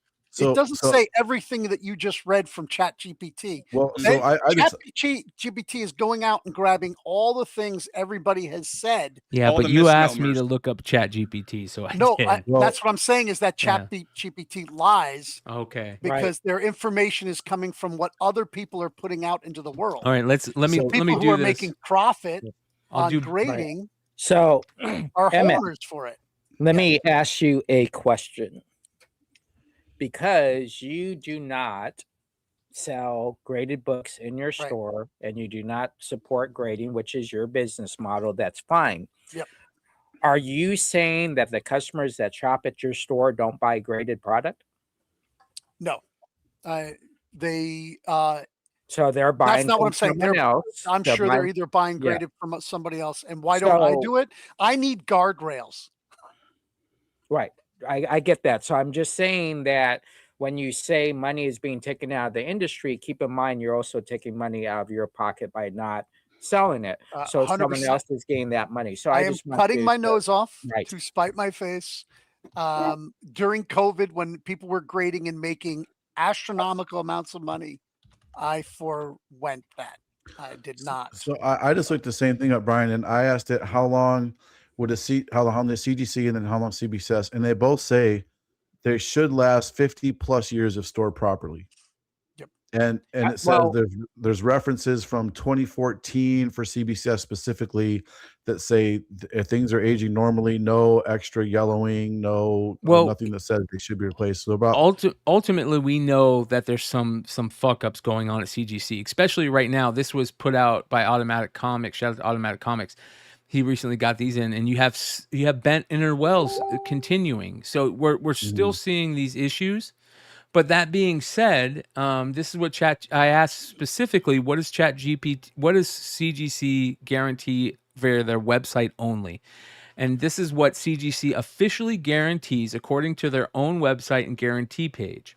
CGC states that every collectible they certify and encapsulate is backed by their industry-leading CGC guarantee, which means guaranteed authenticity and grade. A collectible encapsulated by CGC is guaranteed for authenticity and grade printed on the label, subject to their terms, conditions, and limitations. That's kind of a interesting thing.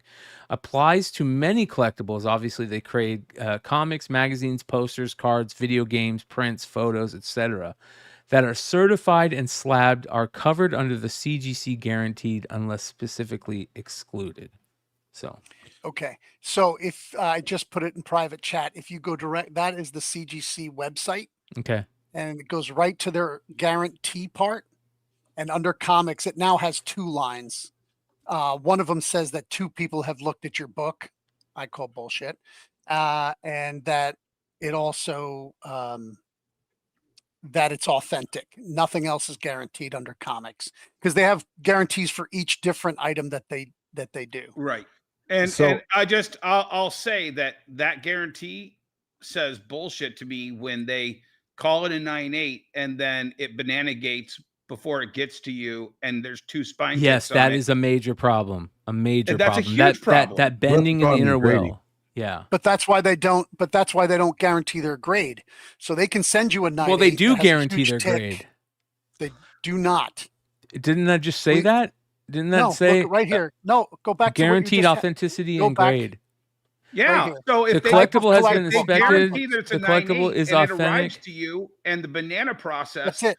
put 2 spine ticks on it, that's no longer a 9.8 in anybody's imagination. There's 2 things that's guaranteed. And they've added that it's 2 people look at it now. 'Cause when I was doing my video, I did all the research on this, and it when I checked it on Chat GPT and it said all that stuff that you read earlier, I was like, wow, maybe I am wrong. And then I went directly to their website and I'm like, where is Chat GPT getting all this garbage from? You know, they have 2 paragraphs when it's just 2 lines on their website. Hey, So- look at Reef's comment in the chat. Yeah, I saw that.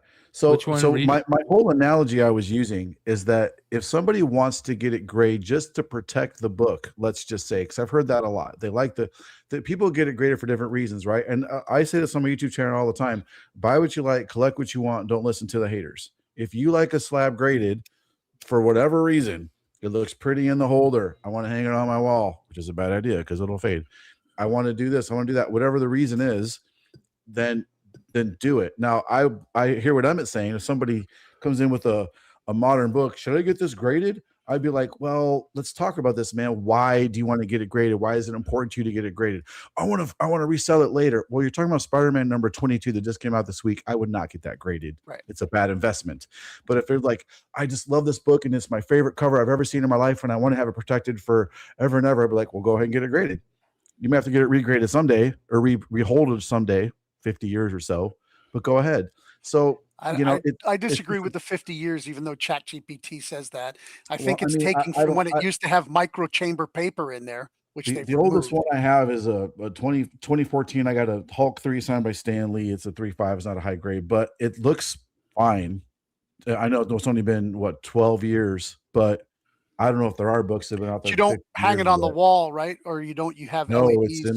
it's on a shelf that doesn't have hardly any light on it. yeah. Because CGC doesn't have UV protection. Plus that book alone, that is one of the worst books to fade as well. Oh, yeah. I've seen it where it faded to almost pure white.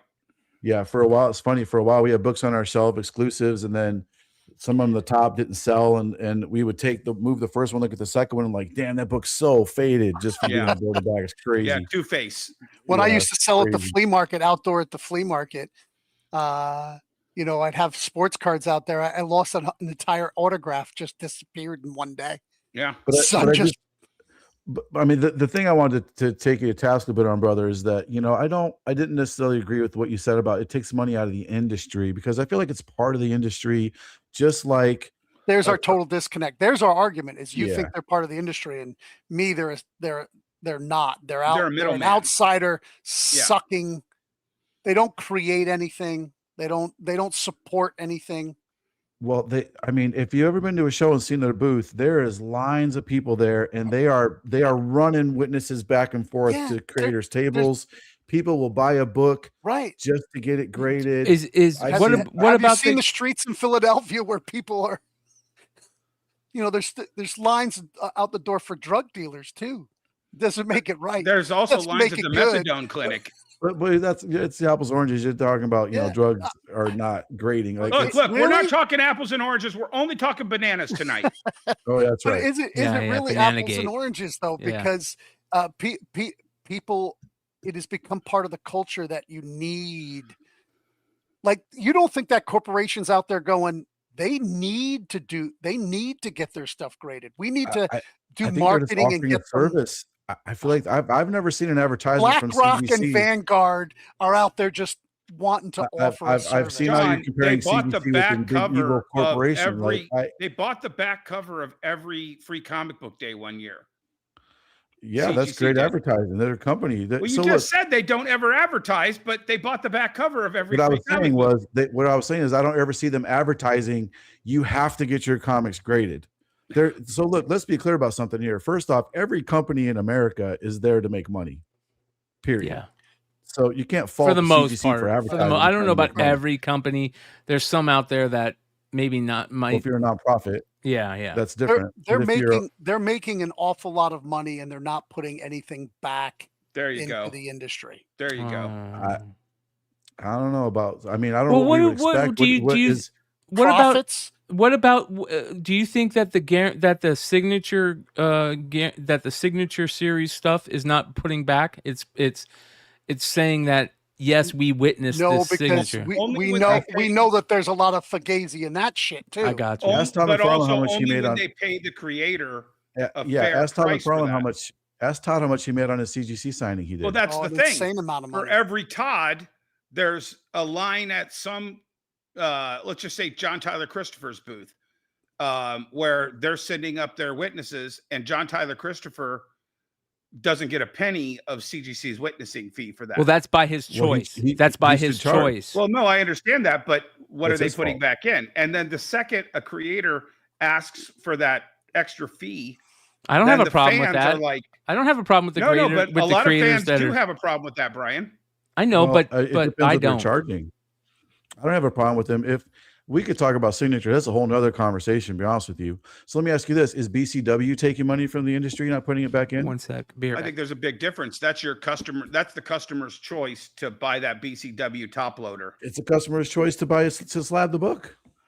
Well, it is, but CGC's again, not forcing anybody. we already by talked about the gunpoint to- bag and board being 11 Right. cents, So and not it- $50 when you get shipping and everything else involved. What about the hard plastic short That I- boxes they sell? Like all the printed short boxes that have Spider-Man on them. They're paying like Yeah. they're not. Are they?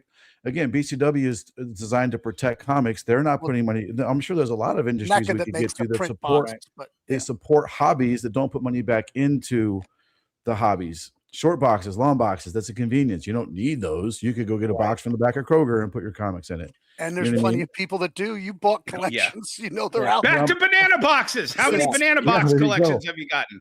But but again, my point is that like if CGC's taking money, they're the big evil corporation taking money out that's not putting anything back in. So is BCW. So is anybody that sells supplies. So is anybody that's supporting the hobby that's not directly by putting money back in. I guess what do you mean? Like, what do we expect a company to do by putting money back in?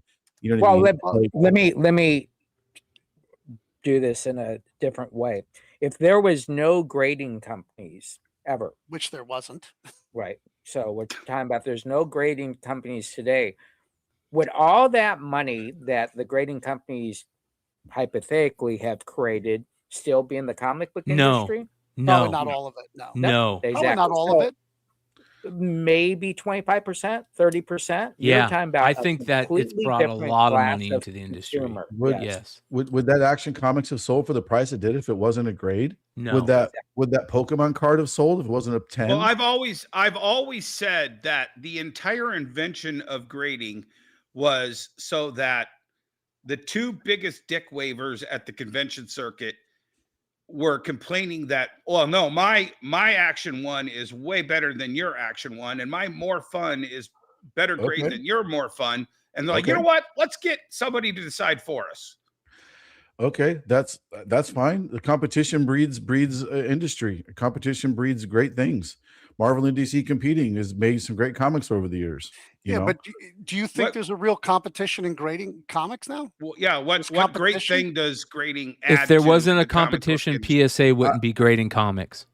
Well, they've jumped into it, but they're not doing any number that CGC is. Just Ask like Dennis cards. about that. Well, Hey, Dennis, is PSA doing better numbers or similar numbers to CGC? I got 35% more for my Hulk 180 than I Not did. we're talking about profits again. Like volume. We're talking about volume. How much? Right. But PSA is doing. And I'll only say this as a PSA person. If CGC would have never started grading cards, I don't think PSA would ever start grading comics. We're having less and less choice in the country for everything. The breaking down of monopolies used to happen. There's no regulations on this. There's stuff going to be graded through. Let me ask you something, Emmett. Does there need to be regulation on it? And this is also for people in the chat that are watching this. I want to know, does there need to be regulation in grading? Do we want something else, somebody else telling us consumer protection? Does the market regulate grading? Does the market regulate grading? No. 35, 40 years ago, there was a great 2020 piece on the autographed sports ball industry. And, these ball boys were signing autographs in the bullpen. And then somebody kind of organized all of those counterfeits. And the FBI took down the entire counterfeit ring. It was a large one of the part biggest, of the counterfeit rings. Yes, not the a entire. large part of it then. Yeah. And they were talking about federal laws. Well, guess what? How many times has that exact same story happened in the last 35 to 40 years? We had the Indiana scandal, Shawn. Remember the guy that killed himself at Indiana? Yeah. For $700 million worth of. What did we hear about that? Nothing. Yeah. No, we heard about We it. don't have a list of all the shit that they sold yet. And We're we don't not have sure those about fake that. numbers. We're not sure about that. We haven't looked into that. You don't know that. There could be a I looked into it about a month or two ago, and it's just a fart in the wind. It's poof. I sent you that the guy with the a bottle opener is opening a PSA. We've showed that. holder. The PSA are very yeah. easy to open. Yeah. CGC are very easy to open. Red Hood's in the chat. I've seen Red Hood open with one CGC hand. slabs with one hand live on shows. So it's not hard. We know that. I think that's a big problem. Can it be done with PSA? That's one of the things that I was very harsh on PSA, is that it was too bulky, too heavy. But maybe the reason that it is too bulky and too heavy is so you can't open it like that easy. Play what I mean? that video of me when I cracked a CGC with one hand. I tried to crack a CBCS, couldn't do it, and I banged on the table with that PSA about 10 or 20 times. No, I was impressed by the PSA holder. Hood's in the chat right now. I'll tell you what, Hood, I would love to see you try and do that. Let's make a video. You buy a PSA book, a CGC book, a PGX book, and a CBCS book, and I want to see Red Hood try to open them one hand. into this? But you want them to waste money? Real quick before we continue, I just want to take a second to say there's 155 people watching this right now. Hit that like button, you guys. Thank you so much for hanging out with us tonight. Talking about regulations, let me ask you this, Dennis or Shawn, Dennis or Shawn. So you have a PSA book, right? Well, I'm sorry, you have a CGC book. You want to have it regraded by PSA. Okay. Is PSA obligated to contact CGC and say that book is no longer in the system? On their population. Well, I did a video I did a 20 book crossover, and I sent them CBCS and CGCs. Now, I was told that they were actually collecting that data, but I think it has to go both ways as well. And I don't know. I was told that they were going to send them to those, but I don't know that the other company, if they received those, would take those out of their census or not. Would you do all the work to remove all of these things from your census and have one person dedicated? Yes, because the census is very important. Right. Isn't it? Well, you would think, but I would say I've been told that it I've should been be. told Does that- anybody think the census is real and once it gets over 1? Yeah, why wouldn't Yeah. it be? Maybe but Because maybe of not. reholdering, because of guys cracking it over, pressing it, and sending it back without the thing. Well, Hey, if- well, you got the perfect person. Red Hood's in the chat. If, Red Hood has that you have a picture stack? of him. He's got this giant stack of graded labels, Yeah. and every single book in that graded label is still on the census somewhere because Red Hood has all the numbers. So I don't think the census is good for certain things. This means these are how many of these books were graded. Is it relevant if just like print runs if they were announced? That book you were selling this week, Brian, limited to 500. If somebody ordered 50 of them and they were all damaged, are they required to report the 50 are damaged and now it's limited to only 450? Does it matter? Does it matter if I don't think it matters if there were 500 9.6s or 600 9.6s. I think it matters when you get to higher grades and stuff that's other things like that. So I don't think the census matters that much, to be honest with you, especially as long as there's not more books out there than what they say. If anything, there's less books out there than what they say because of reholdering and destructions and regradings, that kind of stuff. So if anything, there's less.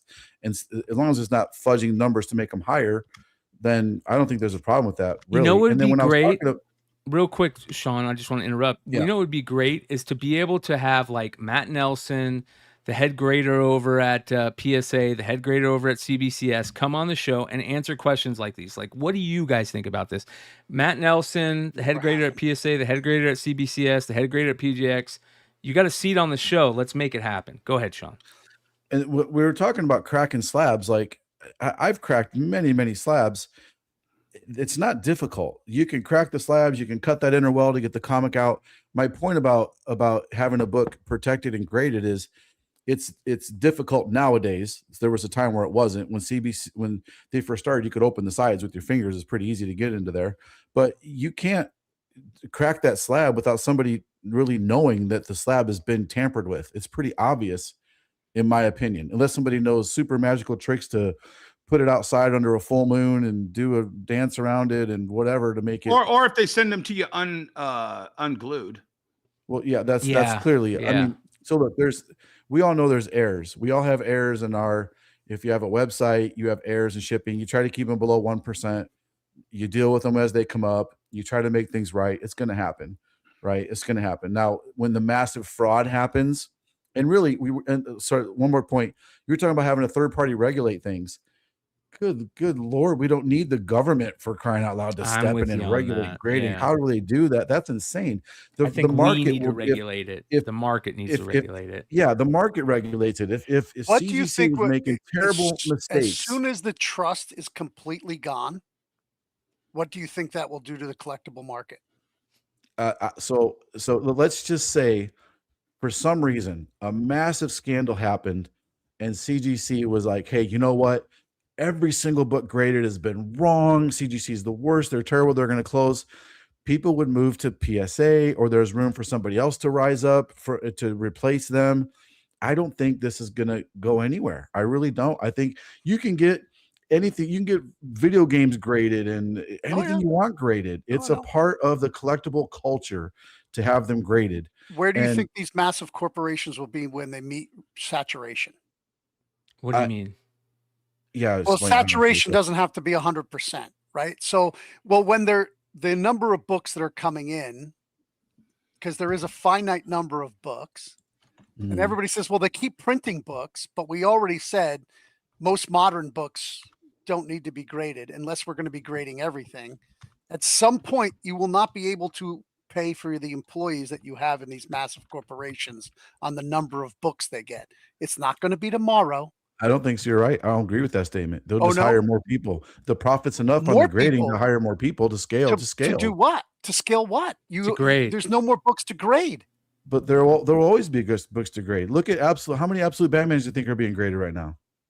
There's always a book to be graded. In the thousands. There's always a book to be graded, brother. I think that they're going to reach saturation at some point. It don't doesn't think have to any be of us- 100%. What do you before mean it by starts saturation? That Yeah, they're what going do to you mean by grade This all is the why they books came out out with there? 9.9. That there's not going to be any books left to but grade? not that there won't be any books to grade, not enough to keep the corporation. It has to grow at 15%. That's why we already seen the 9, 9, and 10 thing come out. I think where that people will be sending in their 9/8 to be a 9, 9 or a 10. Yeah. I think that there is, listen, I think that I think that we're all kind of right here. I think that there is problems with corporations where if they don't make more profit than they made the year before, they consider it a failure, and that's a problem. But I also don't think that that there's going to be like a time period where they aren't going to be able to grade collectibles. That's why they've moved into the card phase. That's why they moved into the poster phase and the print phase, and they're grading everything right now. How many VHS do you think that they're grading now? That's a great I have no question. idea. If it wasn't profitable, they wouldn't do it. Just like with variant covers, people complain about variant covers. If Right, people didn't but buy them, they wouldn't that do it. goes back, Shawn. That goes back to what we were talking about earlier, and I apologize if it wasn't, but that was the entire Mario video game scandal. So they had just started grading video games. They had a huge auction. It went for like $1 million or $1.5 million for some Mario game, and then they found out through a lot of people, and it's I would pretty sure that it's a validated scandal at this point because several people had to apologize. But somebody bought it who was involved with the person who graded it or the grading company that graded it, and it all kind of came out that this was like a giant shill bidding that pushed this thing up to prop up the entire market. And I'd love to, we can EFAP it. I know there's a video out there if you want, but are you talking about Probst? I can't remember Carl, who it Carl was. Probst, I think it or was whatever his name was. I thought that it did that had video. something to do with Heritage buying the $1.1 million. Well, no, but what it was is they sold it, and the person who ended up buying it put it back on the market later, and then they tracked that person who bought that game was actually an investor in the company that graded the game. I believe it was WADA. Well, let's play devil advocate. Isn't that a good thing about the grading industry, that we can see those type of things? We can more readily call out those type of things because there is the grading and hey, this book has a number and this book has a, what do they call that? They're not letting you know who their clients are. In 2021, a graded Super Mario was graded 9.8 A+++. It was an 85 Super Mario Brother.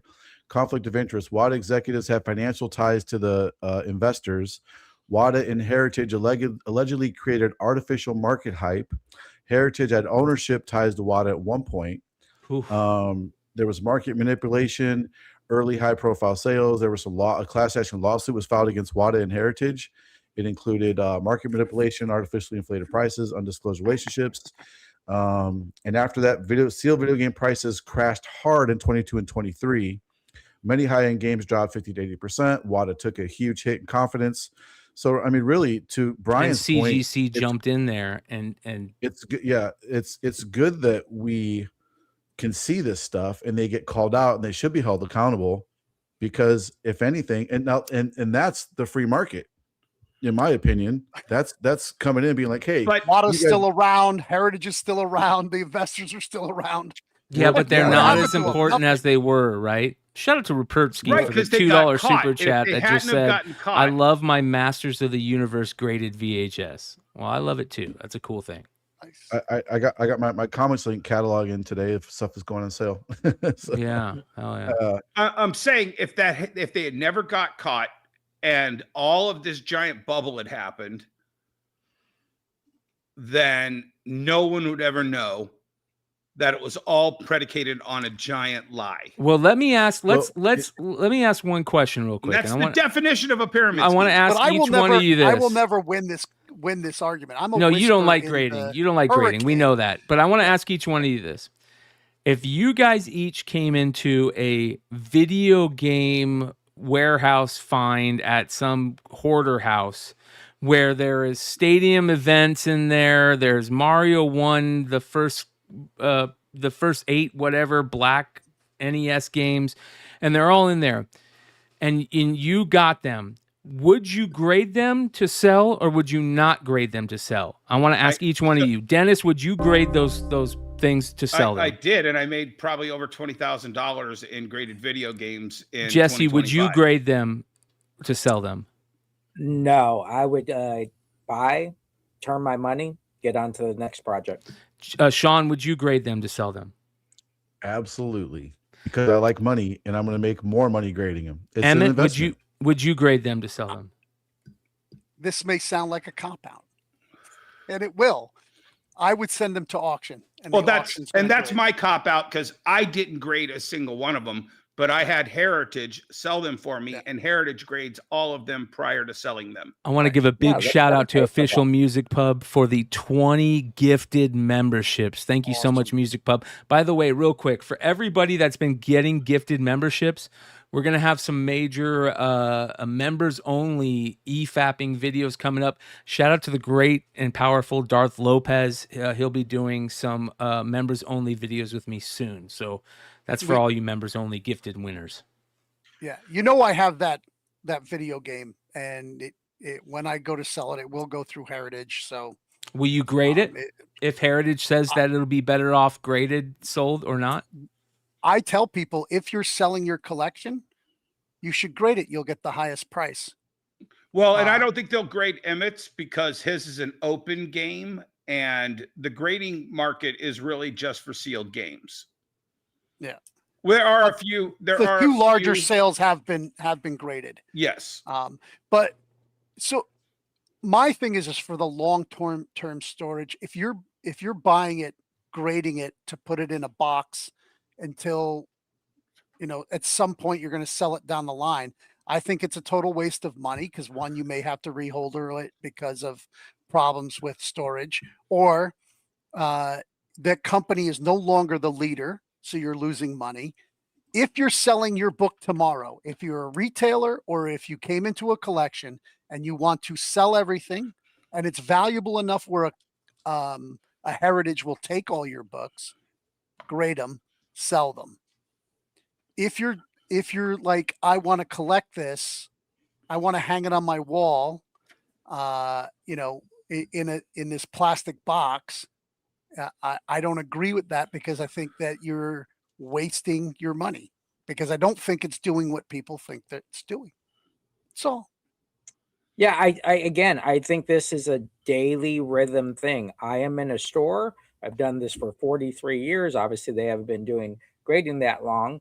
But at the end of the day, the people that ask to grade books is such a small part of my business. And if it was a higher percentage, maybe, you know, Dennis and Shawn definitely have a higher percentage, then that's a different business model there. Yeah. But I have a very small amount of people that ask for graded book or to grade, or if I have graded stuff.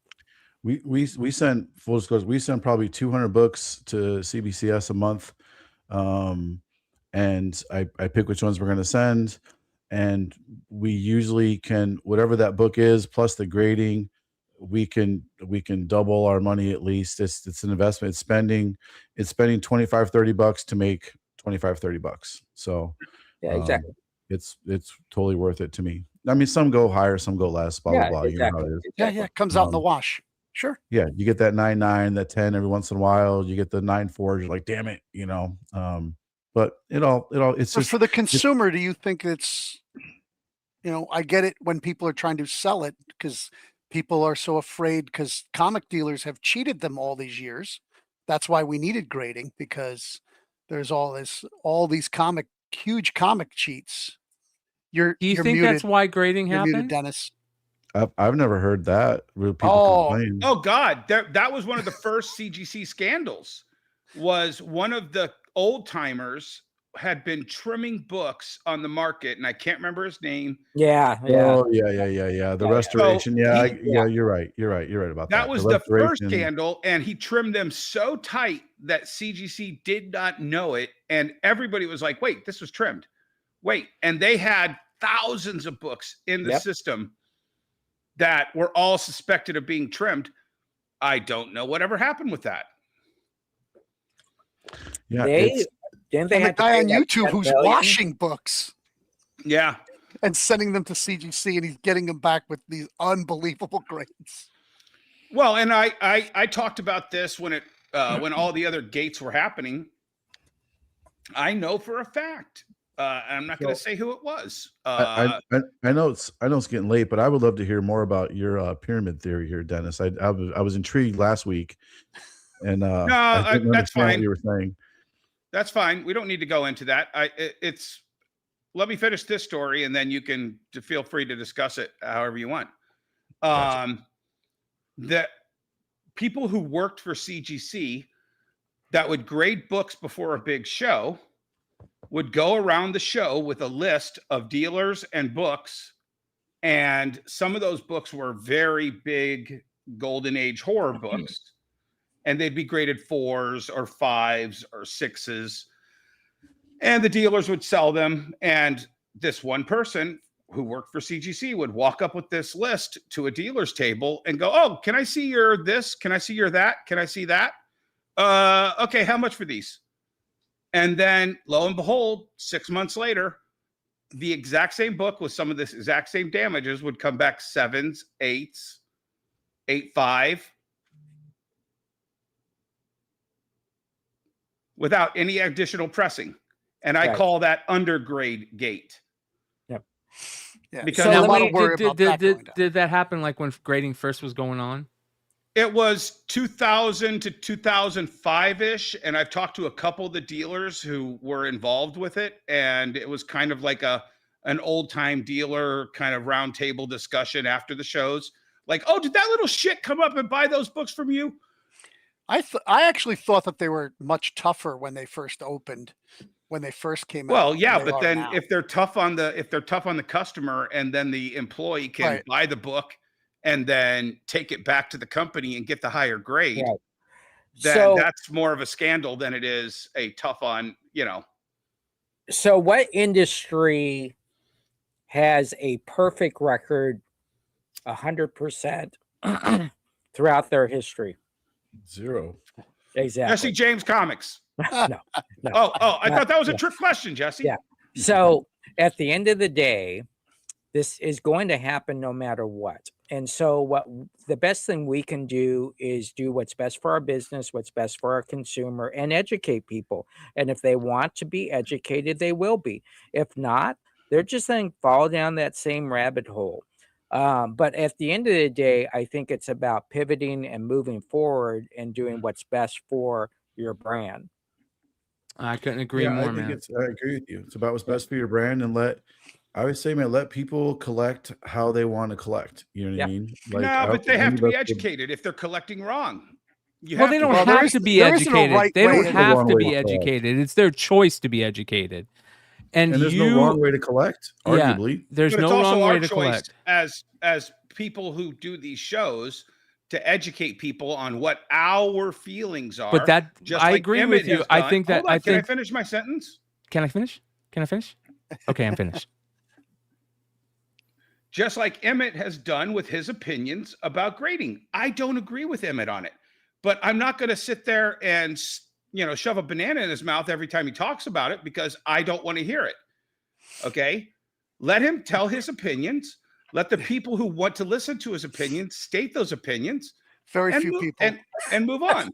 You can lead a horse to water. You can lead a horse to water, but you can't force him to drink. Exactly. And that being said, we are 2.5 hours into the show. Woo-hoo! Yes, we got to move on to some pickups, ladies and gentlemen. So I want to get into some pickups here. We got to put a pin in that "how do you collect wrong" statement, because I'd love to know how you collect wrong. I don't think that there's a way to collect wrong. You're right about that. Listen, I think there is no one ever who has said, "Jesse, I'm not selling you 25 copies of NFL Super Pro #1." Right? Me, you'll never get my copies, Jesse. Yeah, I know. And Lauren Becker will never get my copies of State Man. Yeah. Music Pub says, "Isn't this why Brian does all these shows, to offer education and insight to the hobby?" Yes, but the main reason I do all these shows is because I enjoy doing it. I wouldn't do it if I didn't enjoy doing it. That's the main reason I do it. Like Mark says in the chat, collect what you love. And you can't force, like and the other statement is you can lead a horse to water, but you can't force him to drink. That's the ultimate. But Brian, and just one last thing on this topic, though. You educated me on buying those Bowmans, and I'm like, I was almost in. And then I saw you buy these and rip them and get totally shit and say, I don't like this. And that's actually one of the big giant scandals that's going on in the sports card industry right now and I can't remember who it is. It's one of the breakers, and he was an influencer, and he got some early boxes, and he opened 2 of the boxes and said, this is shit. I would only give this a 4 out of 10. And then he had a total crash out later that night when he went on Whatnot and tried to sell his breaks.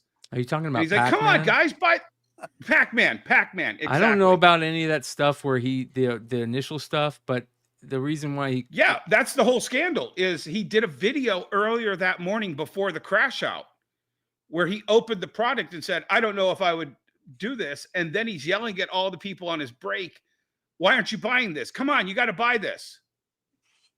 And that's when you lose your authenticity, because you knew his name. I didn't even know his name. But the point is, that's in the zeitgeist because he did that video saying, I don't like this product. And then he yelled and crashed out at his customers for not buying it. I don't know anything about the buying the product stuff. I don't know. I'm not saying it didn't happen, but I do know one of the things that he did is, again, this is a problem. Again, being educated is important, but you can't force them to be educated. If you're going to be a breaker on a live selling platform, if your break isn't selling well, just pull it down and do something different. You can't force people to buy into something. Yeah, right. So but when they've put all the money, this is like they buy up all this product and they're like, oh, this is what I need to break. Yep. That cash flow has to sell. Like, yeah. Because guess what? That's caught a wave and riding waves. Because he's got another product that's going to be coming out next week. And if he doesn't flip that money this week, he can't pay for that. And it's part of the entire pyramid scheme. And they see the stress. That's not a pyramid. Yeah, it is. No, it's not. That's robbing Peter to pay Paul. That's bad business. It's not a pyramid. It's a pyramid. Exactly. It's bad business. It's not a pyramid. So Mark Spears is in the chat. And yeah, right. And I've been very lucky to become friends with Mark and see a lot of the stuff beforehand that you guys haven't necessarily seen yet. And that being said, he's also said, hey, you can start talking about some of the things that you haven't been seen, that people haven't been seen yet as I drop them. And he has been dropping his MegaCon exclusives on his IG as of late. Yeah. He dropped the Mad Balls. I saw that. Yeah, the Slayer limited to 300 spot foil, which is going to be sweet. There's going to be 100 per day of these, and there's only limited to 10 medals. 3 per day are going to be available of A. The F cover is a foil limited to 100 made, 44 available per day, and metal limited to 10, 3 available per day. He did a red metal variant of that same cover, limited to 40 per day, only available on Saturday. And then he announced the Monster Balls, the Mark Spears Monster Balls.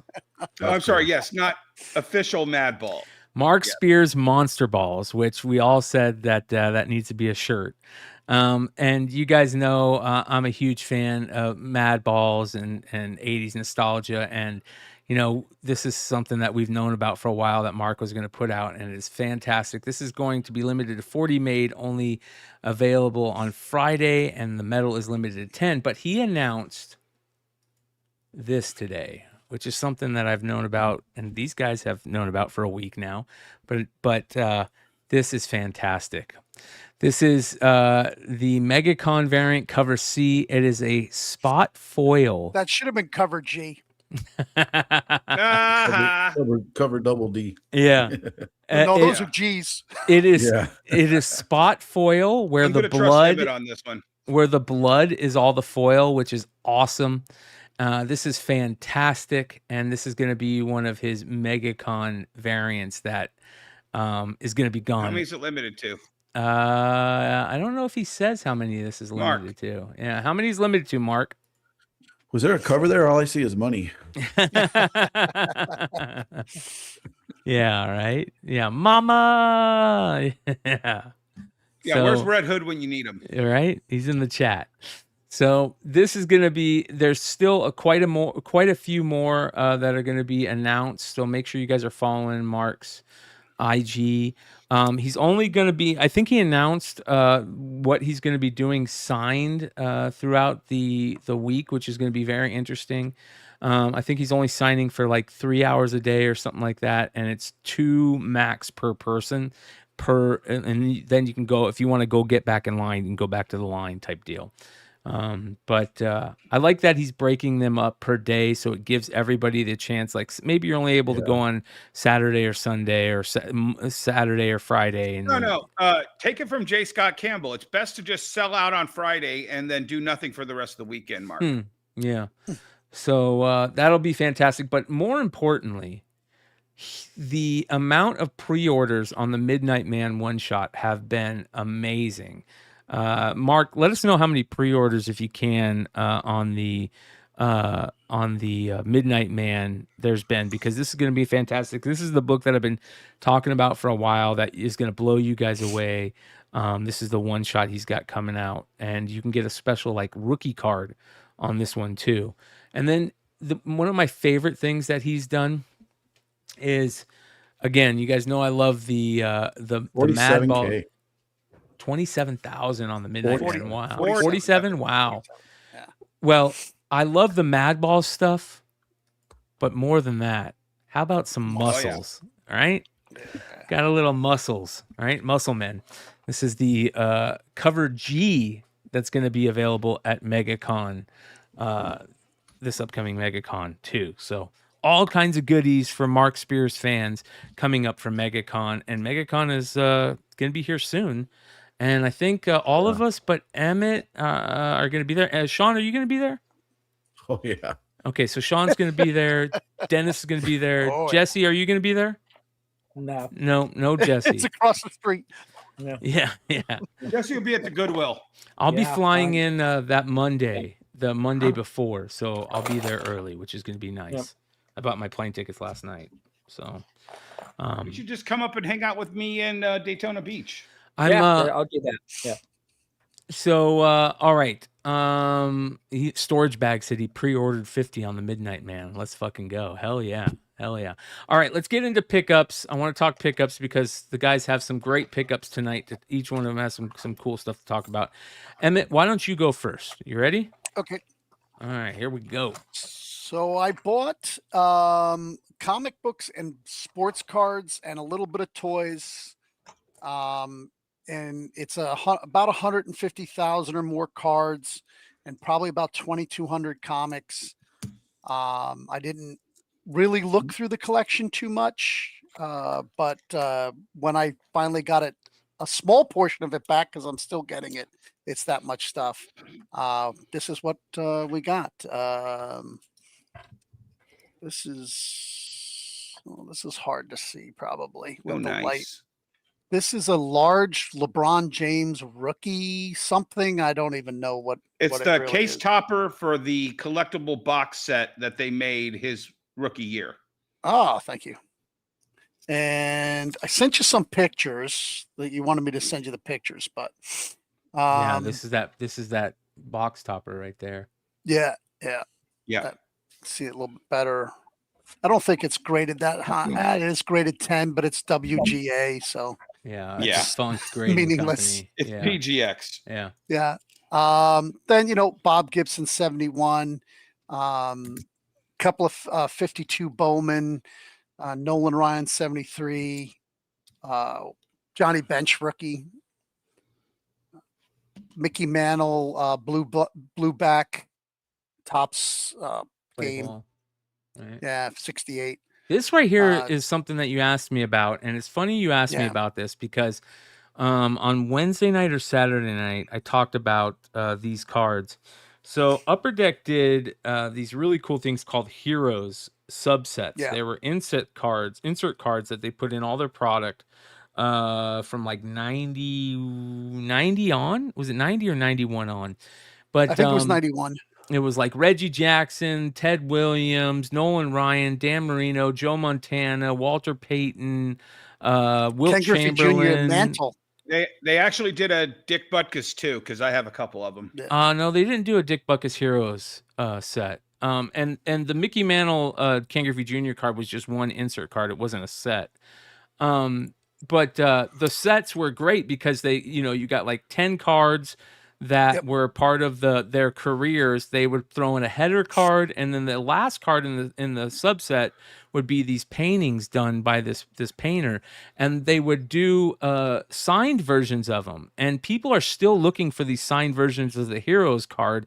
They were usually limited to 2,500 to 2,000.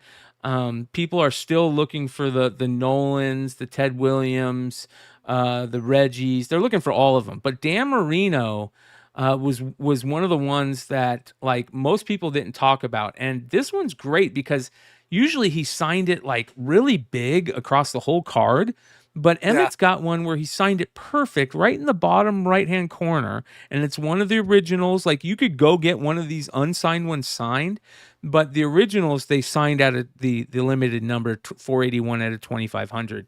And these cards are super collectible. And here's why. They printed, don't get me wrong, 2,500 is a lot of copies out there. Yeah. But they printed millions of these cards. So the chance that you're going to find one of these is really slim. So they're hard to find. And usually they end up in a collection they don't leave. So there were none on the eBay. Yeah, I couldn't find a price for this. Yeah, really, really. How many cool Super card. Bowl rings does he have?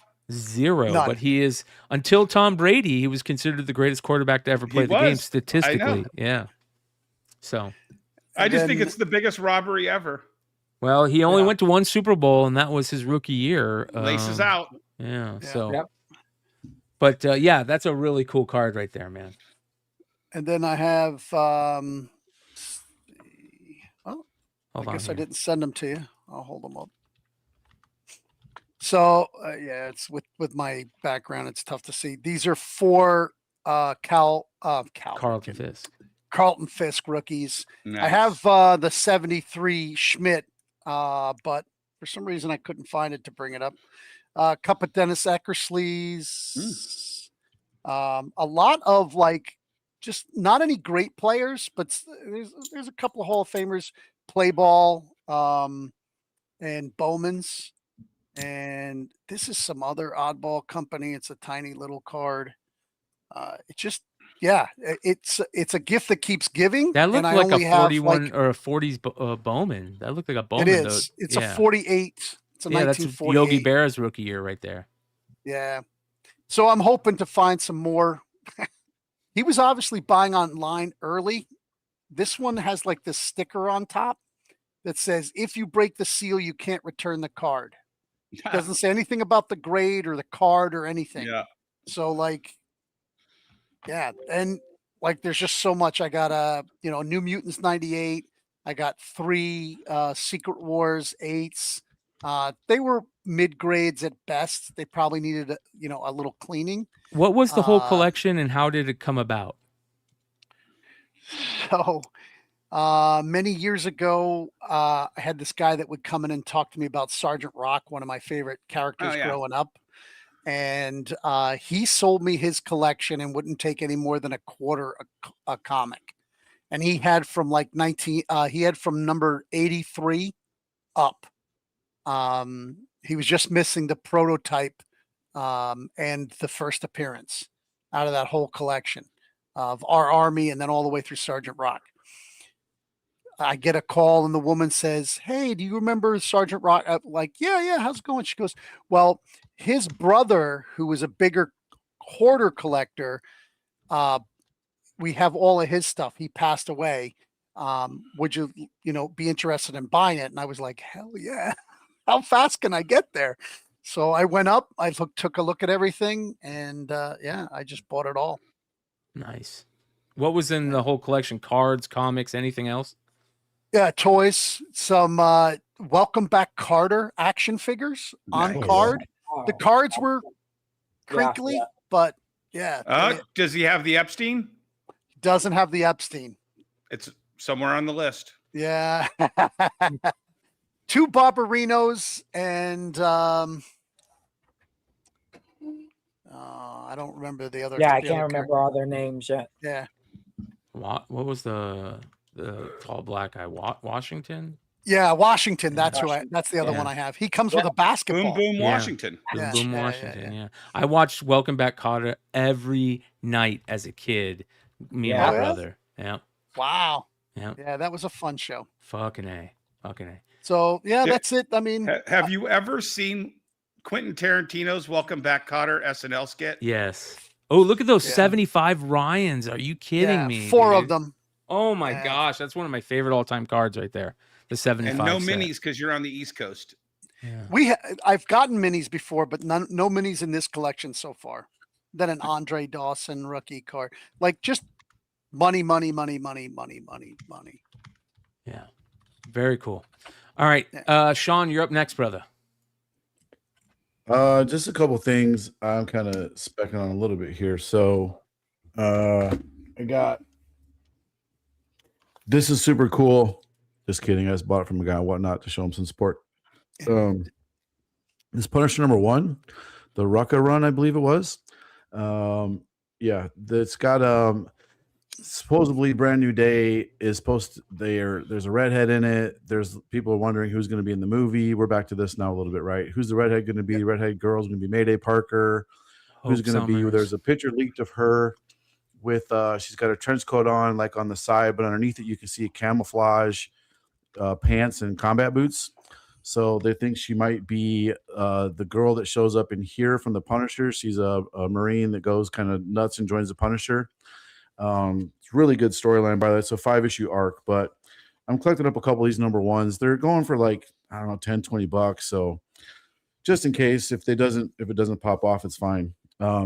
But I got this. I'm pretty happy about. This is a Neil Adams variant, 9.6. Oh, those Neil Adams variants are Yeah, so there tough. you go. Yeah. very nice.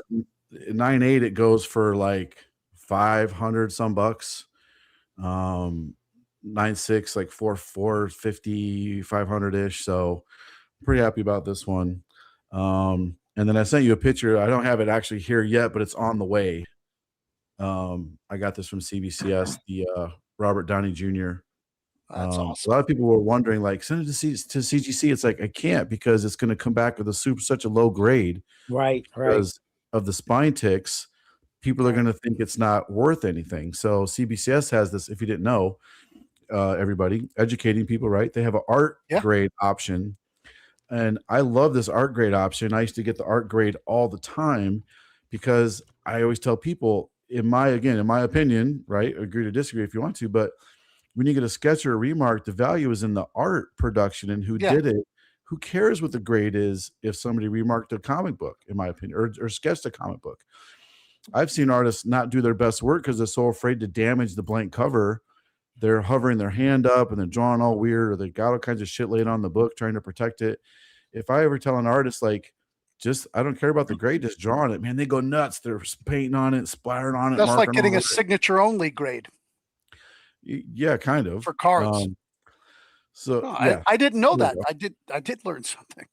Yeah, so CBCS has this art grade. So anyways, coming back art grade, pretty excited about it. And listen, I probably will be sending this. I'll be contacting Goldin to sell it. Smart. That's smart. think This that's is the the better type way of to go, aside heritage or from- golden, right? I mean, Aside from Heritage, yeah. yeah. How many Yep, Robert and I got do some we of these do we on- have a number on how many sketches he did? 4. He did 4 sketches. Wow. 4. And this is one of the better ones in my opinion. Again, art subjective, but this is one of the better ones. I was He did surprised at how good of an artist he was. Yeah, he did 2 Doom ones. They look kind of weird. And another Iron Man one, he kind of colored it weirder. I think this is the best. I might be biased. Yeah. But yeah, I'm pretty Damn. excited about it. Yeah, the presentation is great. It looks good. I think it looks really good. And that label with that art, I don't think it detracts anything from it at all. What do you think value wise? Oh man, I don't know. Call the shot. Come on. What are you hoping for? I mean, I've had a lot of people tell me, like, yeah, I should send it to Logan Paul. Put a gold chain on it, have him carry it around for a few years. I've had people tell me like 20K should be easy. Yeah, that's what I thought. I don't know. It could be, I feel like it should be worth that. Just my spidey sense and collecting for a while and the celebrity attached to it and the movie's coming out and you do Iron Man and he is Iron Man. Like, I feel like it could go for more than that, double that, maybe. I don't know. I'm not expecting, I'm curbing my expectations. I have no expectations. Whatever it sells for, I'll be happy, whatever it sells for. I got it for $2.50 in a blind bag. So, I'm just keeping grounded in this one. So here's what's interesting is at what point do we start looking at case hits and cards and, comparing them to these case hits in the blind bag comic packs? Is that something that's happened? Because case hits and cards, if you pull, like, Otani is the case hit like that everybody's looking for, and if you pull an Otani, numbered 1 out of 4, it's gonna sell for that, no matter, like, All it day, is yeah. all day. So at some point we have to start looking, like, what do we compare it to? Well, here, one of the biggest problems with that is I don't believe Marvel has said what the print run was, and I don't think they've broken down how many of every sketch were in these. So there is no hit rate to base that on. Well, there's 1 of 4. Other than it's cool and it's rare. Well, if there's only 4 Robert Downey Juniors, that's right. But out of how many, though, is what I'm saying. We'll never know. We'll never right. know. We'll never know. This is the one that, I mean, this is the four that everybody wants. Of the chase. This is the chases of the chase. Yeah, this is a congratulations, you've hit the lottery. Yeah. And then, I wish they did. I feel like the blind bags could be even more of a thing.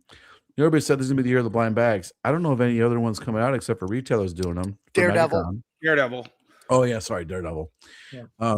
Like I said, I don't know if Dynamite's doing a bunch of them now. Dynamite. Yeah. Oh, yeah. Those Dynamite ones. Nikki just went a little crazy with those. Those I can't sell those anymore. Yep.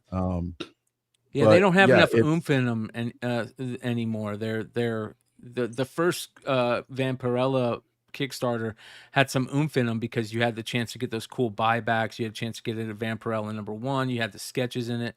But I think that some of the problem with some of the blind bags that they're doing now, they don't have the oomph in them. And what I mean by that is the buybacks, the sketches, something like this, right? Well, I sent you guys a copy of the blind bag we did of the Power Hour, and inside there's a card, and we did a gold 1 of 1 of each one of the covers of the variants. And not only that, but there was limited to 9 copies of leathers, limited to like 12 copies of foil. So I tried to really make the hits be a little more frequent and a little. Yeah, there you go. Dennis has That's one. how you do it. Well, and it's not just that. It's got 3 books in it. I don't think I can show the 3 books. You probably can't. Yeah, I sold mine already, and they were very interesting comments afterwards. Bookmark. Yeah. I could show the bookmark. Very risque. Yeah. And I wanted the people to fight that got their value. All of these are censored. Yeah, those are censored. And at the bottom, those are the golden ones you could have got. One. Oh, I can show this one.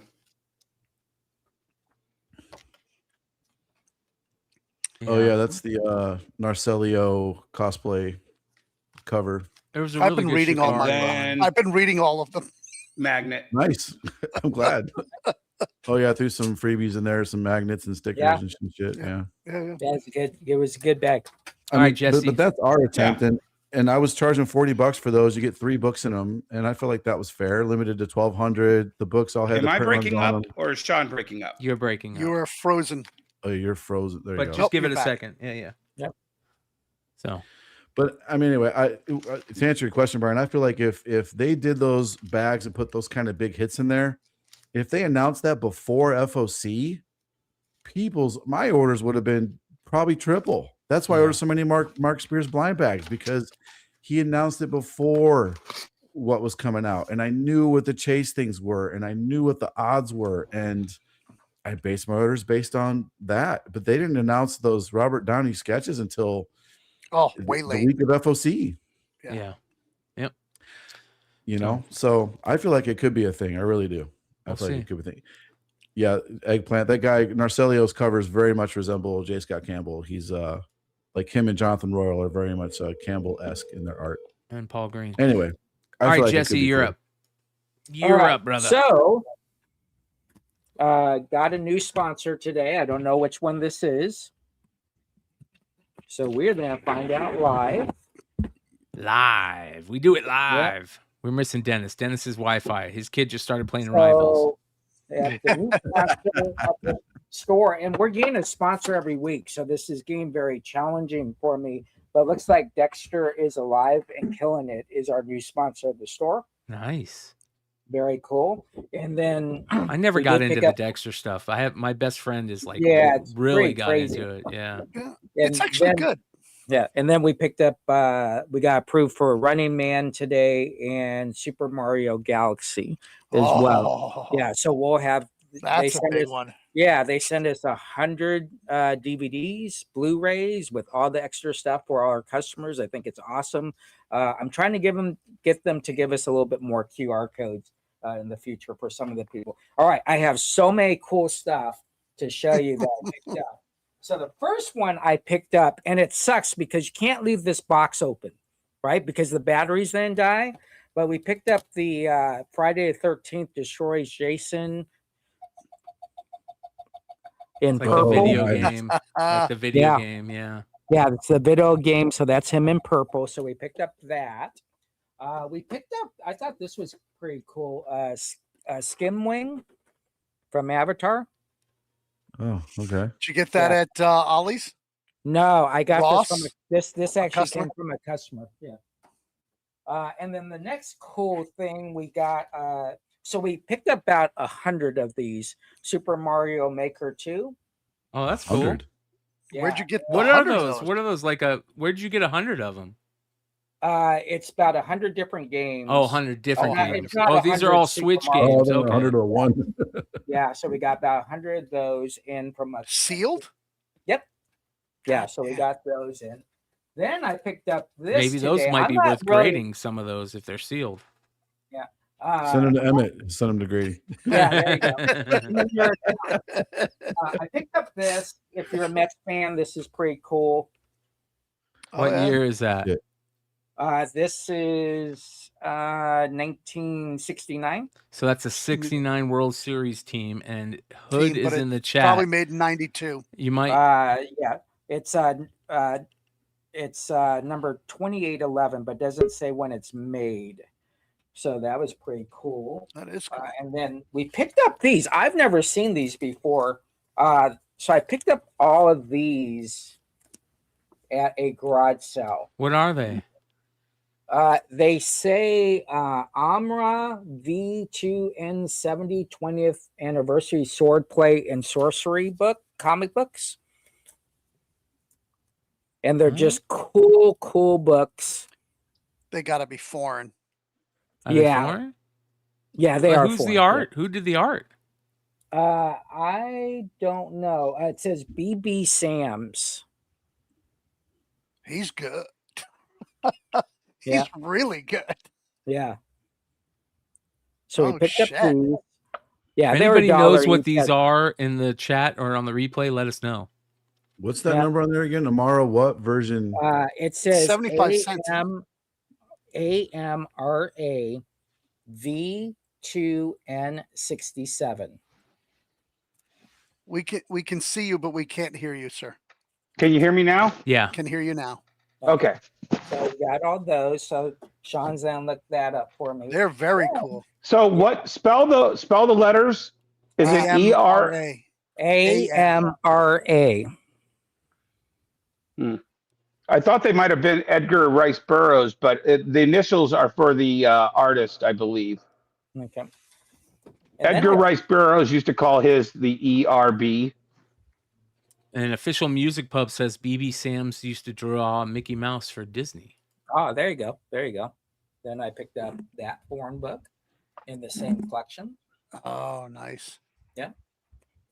And then I thought I had one more cool item. Oh, and then I talked about this. So I sent you some pictures, Brian, if you can show those two items. So I picked up a whole bunch of iron cast items today, which were awesome. They're from the 50s. That's what you get when you can have year-round yard sales. Yeah, exactly.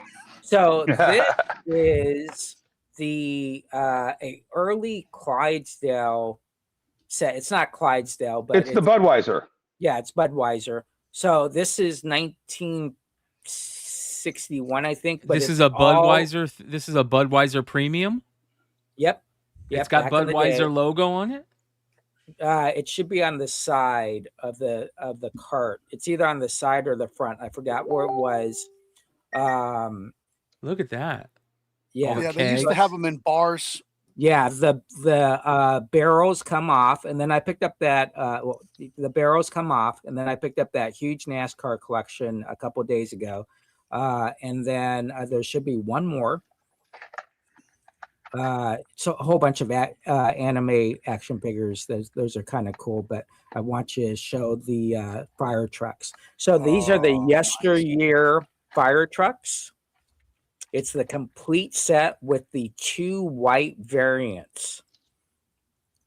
These are extremely hard to find. Yeah. These are in perfect condition. They had different sets because I know that because I worked with a lot of New York City firemen. They had a whole set of the New York City fire trucks. Yeah, these are just awesome. From same company. They are. Yeah, they're all iron casts, pewter bottoms, pretty cool. And then my funnest thing is I got this dog. Nice little schnauzer. Like, 52. Is he cracked? Is it cracked? He looks busted. Yeah, it's cracked in the back, right? So it's a coin bank. And the thing is, I looked it up. It's 1952, 1953, but there's coins in it.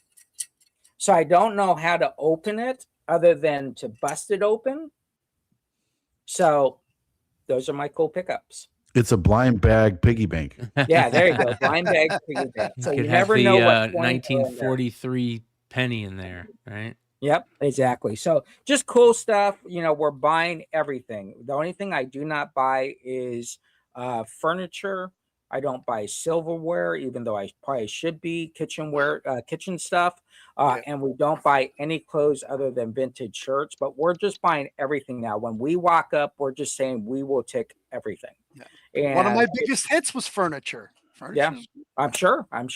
And so, and what's cool is I'm kind of educating myself on all these things I've never collected before. So it's fun to look up the history and how it's made and where it's from. So that's been our fun time doing our pickups. Awesome. That's awesome, right, man. Congrats on those. Dennis, I sent you in the group chat what I think I found what those books are. It's like a fanzine. Looks pretty cool. Unique for sure. There we go. I like them. All right, Dennis, you're up, brother. Okay, I forgot what pictures I sent you because my Wi-Fi went down in the house, so I had to go to the phone.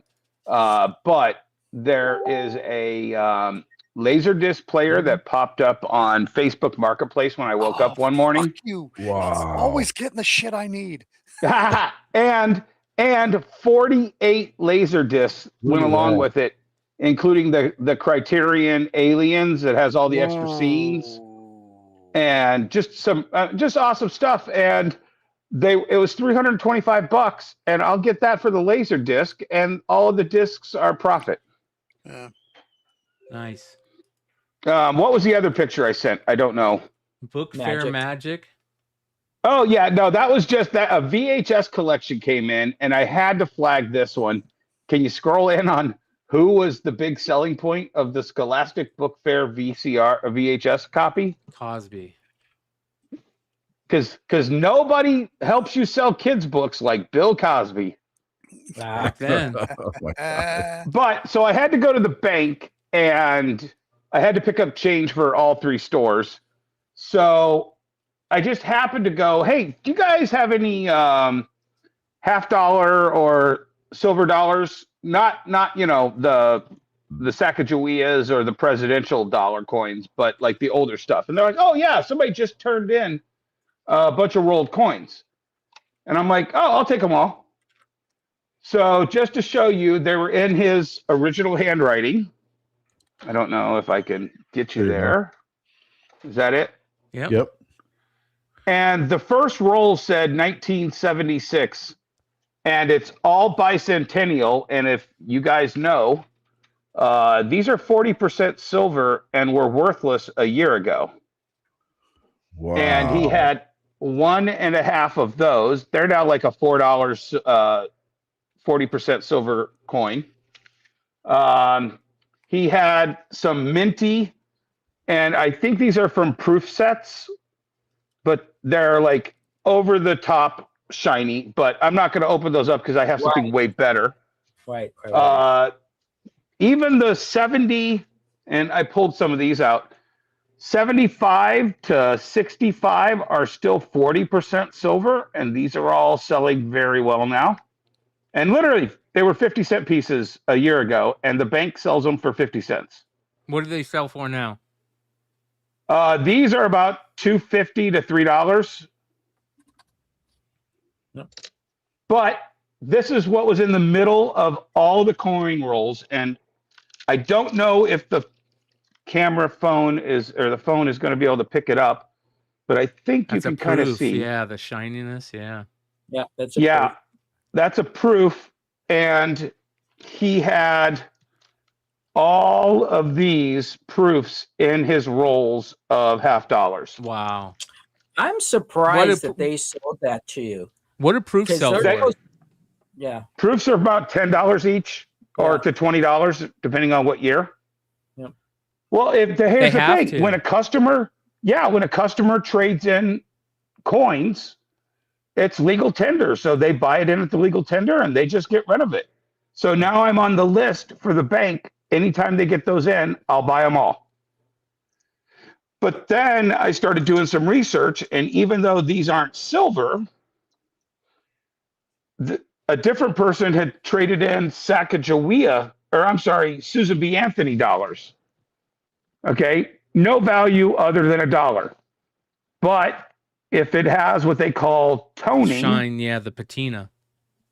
The patina, and in the middle of a bunch of the rolls are patinaed Susan B. Anthony's, and these go for about $5 a piece. Yep.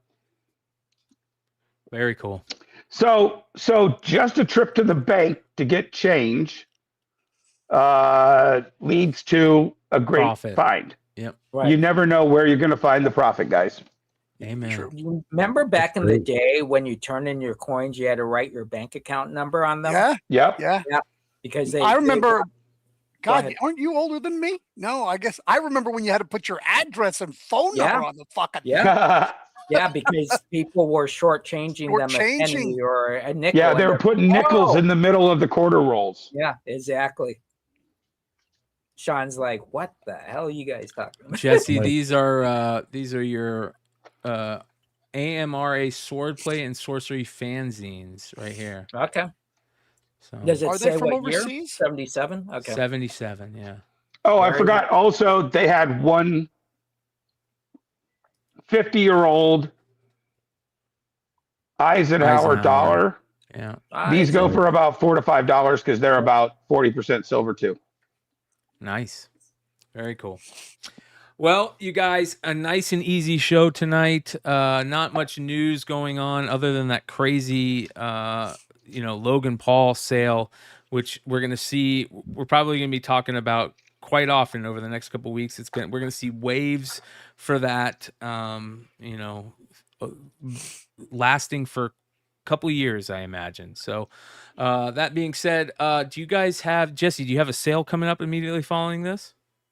I am not. I'm taking a break. A little bit 7 and 6, 13 hours of live streaming. I am going to take a break tonight. I will be back tomorrow night, though, with some awesome, cool comic book therapy on eBay Live. And we'll probably punch over at Whatnot the same couple hours after we finish that show. There we go. Dennis, do you have anything coming up that for Wonder World or Any of the other stores that you have that's you want to talk about? Nothing. Just do. Oh, I think I have a live sale this week on eBay. Okay, nice, Well, if you're on eBay and you look me up, pop in and say hi. nice. Emmett, you got anything coming up for Haven for Heroes or anything interesting to let people know about? I still have delayed my whatnot. I'm rethinking the whole thing, whether I'm going to do it or not. They're not very happy about that, but Well, you got to do what you want to do. So yeah. So I'm having a basement sale. I have about 200. Well, let's say 100 long boxes and 100 short boxes. And I'm going to do a basement sale. It's going to be limited to a certain number of people and probably the end of March. And I'm doing a convention in the same time MegaCon is in Connecticut. And that's why I may let my son just go do it. It depends on how rich I think I am to go to Florida, but I'd love the warm weather. Yeah. right. How is a basement work in Jersey? Is it colder? Oh, it's underneath? colder. Yeah, Okay. it's colder. Yeah. Mine's actually a bomb shelter, a nuclear bomb shelter. It was built in the 50s. So it's 3 feet thick of concrete on top. And when that concrete gets cold, and it's deeper in the ground, but when the concrete gets cold, it stays cold. Yeah. Yeah. Yep. But Shawn, you got anything coming up with Comics Elite or anything? Yeah, you can pull the website up real quick. I'll show you guys a couple cool things in there if you Yeah. if you don't mind. Yeah. Just comicselitecomics.com. We got some Invincible exclusives dropping. Sora Sung did a pretty cool one. You guys will see on there. Sorry, I guess with those damn pop-ups. But Sora Sung, that's live now. Someone in the chat said they got one. That's coming up on Thursday. Cedric Poulart. It's pretty cool. that's If great. you, that's already live. Absolute Batman homage for Witchblade. Pop Kill set is available, which is pretty cool. And then a Cal New Absolute Batman. If you scroll down a little that's a bit, you great can cover. see, yeah, pretty good cover. There's this 30 Invincible in there. I got the covers up, all the Invincible crossovers up for pre-sale. If anybody wants to pre-order some those ones have been on FOC already. They're not all up there yet. As I order them, I'll put them up. I look those are pretty familiar there, cool. Dennis. Invincible Returns. Yeah. Yeah. Yeah. Your art. Which one? The Invincible Returns art. Darwin Cook. Oh, yeah. Cook. Just sold the art. Yeah. Yeah. Yep. And then a little lower, there's still some more. There's a couple. If you scroll down the website, should catch up with you too. There you go. There's a Mayhew coming Ooh, up that's beautiful. tomorrow at 6. That's gorgeous. Pretty cool. He did a really good job on that.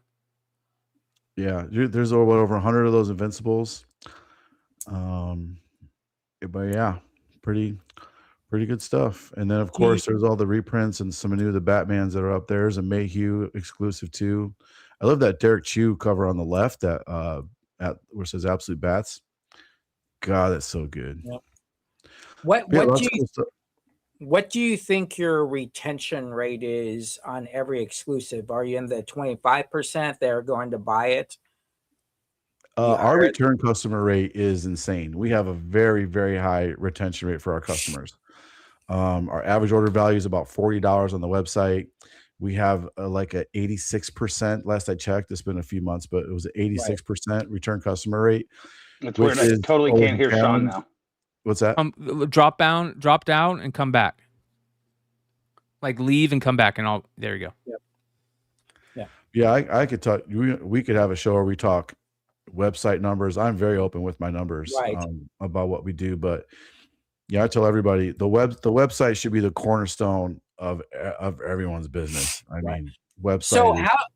So how do you have a 86% retention rate on your exclusives, leaving only 14% for new customers? Are you weighing that as you do your LTV numbers? Yeah. Or? So almost all those are shared exclusives. I take a percentage of what 616 does. I take a percentage of what Spencer Voigtkin does. He has a great group called Alpha Exclusives. There's like 21, 22 retailers that take a percentage of the covers in there. We are starting to host our own covers again, starting with Absolutely Batman, hosting some of our own again. And I got some other stuff coming up with Bad Idea and some other cool stuff in the works. But yeah, it's crazy that everyone's challenge is trying to find new customers, right? And that's what social media is super important to find new customers. I don't send out every email to every email list. You got to segment your audience. That's a whole nother class. I give these talks to retailers all the time, man, about segmenting your audience. You can send your emails in waves so people you can't do too many of them. Are you doing SMS marketing? There's so many different things to it. Like it really is a complex running an online business. People, I have a website, bro. It's simple to have a website. Doing it good is just like very hard. That's why I don't have one. Super hard. As long as you have a base you don't have to have an e-commerce site. Even just have a site that has basic information, my hours, events that we do. Your dude you have, Emmet, could probably help you with that too. Yeah, no, I do. I have one of those. What you're talking about is like, I have too many unique items to run a website, right? Yeah. If I was just doing like new books and variants, it's 100% I'd have to be there. Yeah. You're honestly, those unique items, you're probably better off using eBay, even with the higher fees and everything, because I do use eBay quite a bit. Yeah, you're better off. Oh, and but I also drag in a lot of people from the area. About 150 mile radius. That's great. Yeah. That's great. I do got to give a shout out to Shawn. Shawn Kirkham. He totally hooked me up, get me on eBay Live. Been trying forever. Like, awesome. Super excited for it. I really got to had a good call with him today. Great talk. So pretty excited about transitioning over to speaking about eBay Live, I'll be on there tomorrow or Thursday night, you guys, at 5 p.m., 4 p.m. Pacific time, 7 p.m. Eastern, with a huge comic sale. I'll have both the Halloween blind bags, winter blind bags, tons of autograph books, tons of dollar books, tons of keys, all kinds of stuff, the normal stuff that you guys see on my eBay Live sale. That'll be on Thursday night at 5. What is it? 5 p.m. my time. So 4 p.m. Pacific time, 7 p.m. Eastern. The link is in the live chat, and if you're catching this on the replay, the link is in the description below. Go check it out. Hit the remind me button and come hang out and learn some stuff about the comics I'm selling and have a good time. And 50. I do 10 blind bags for $50. So less than MSRP. A lot of fun. We'll see you there. That'll be Thursday at 7 p.m. Eastern. Hey, Shawn, they told you between 11 and 5 a.m. the eBay Live doesn't work, right? So you can't use it between that time. I'm joking. That being said, great show tonight, gents. Great show. Thank you to everybody that hit the like button tonight, that hit the subscribe button tonight. Shout out to everybody that has been supporting Beyond Wednesdays. Before we leave, I want to talk about something very special that happened. And let me see if I can show you guys this. This just happened. We are like very close to 5,000 subs. But this just happened. 1 million views. On the channel, you guys. Saw that a couple days ago. Yep. Yeah. So thank you to everybody. Yeah, that's a big deal for the Beyond Wednesdays and everybody involved.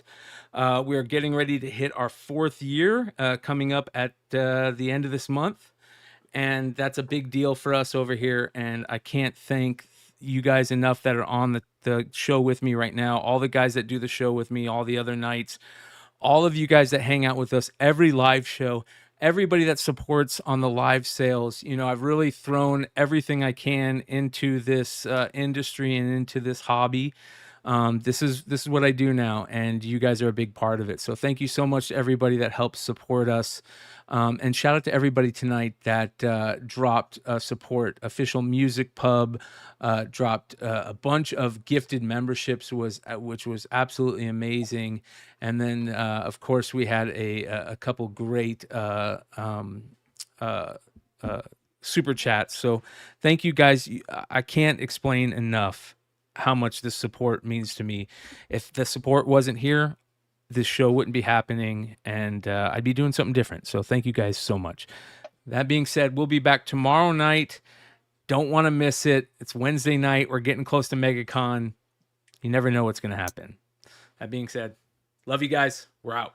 Peace out.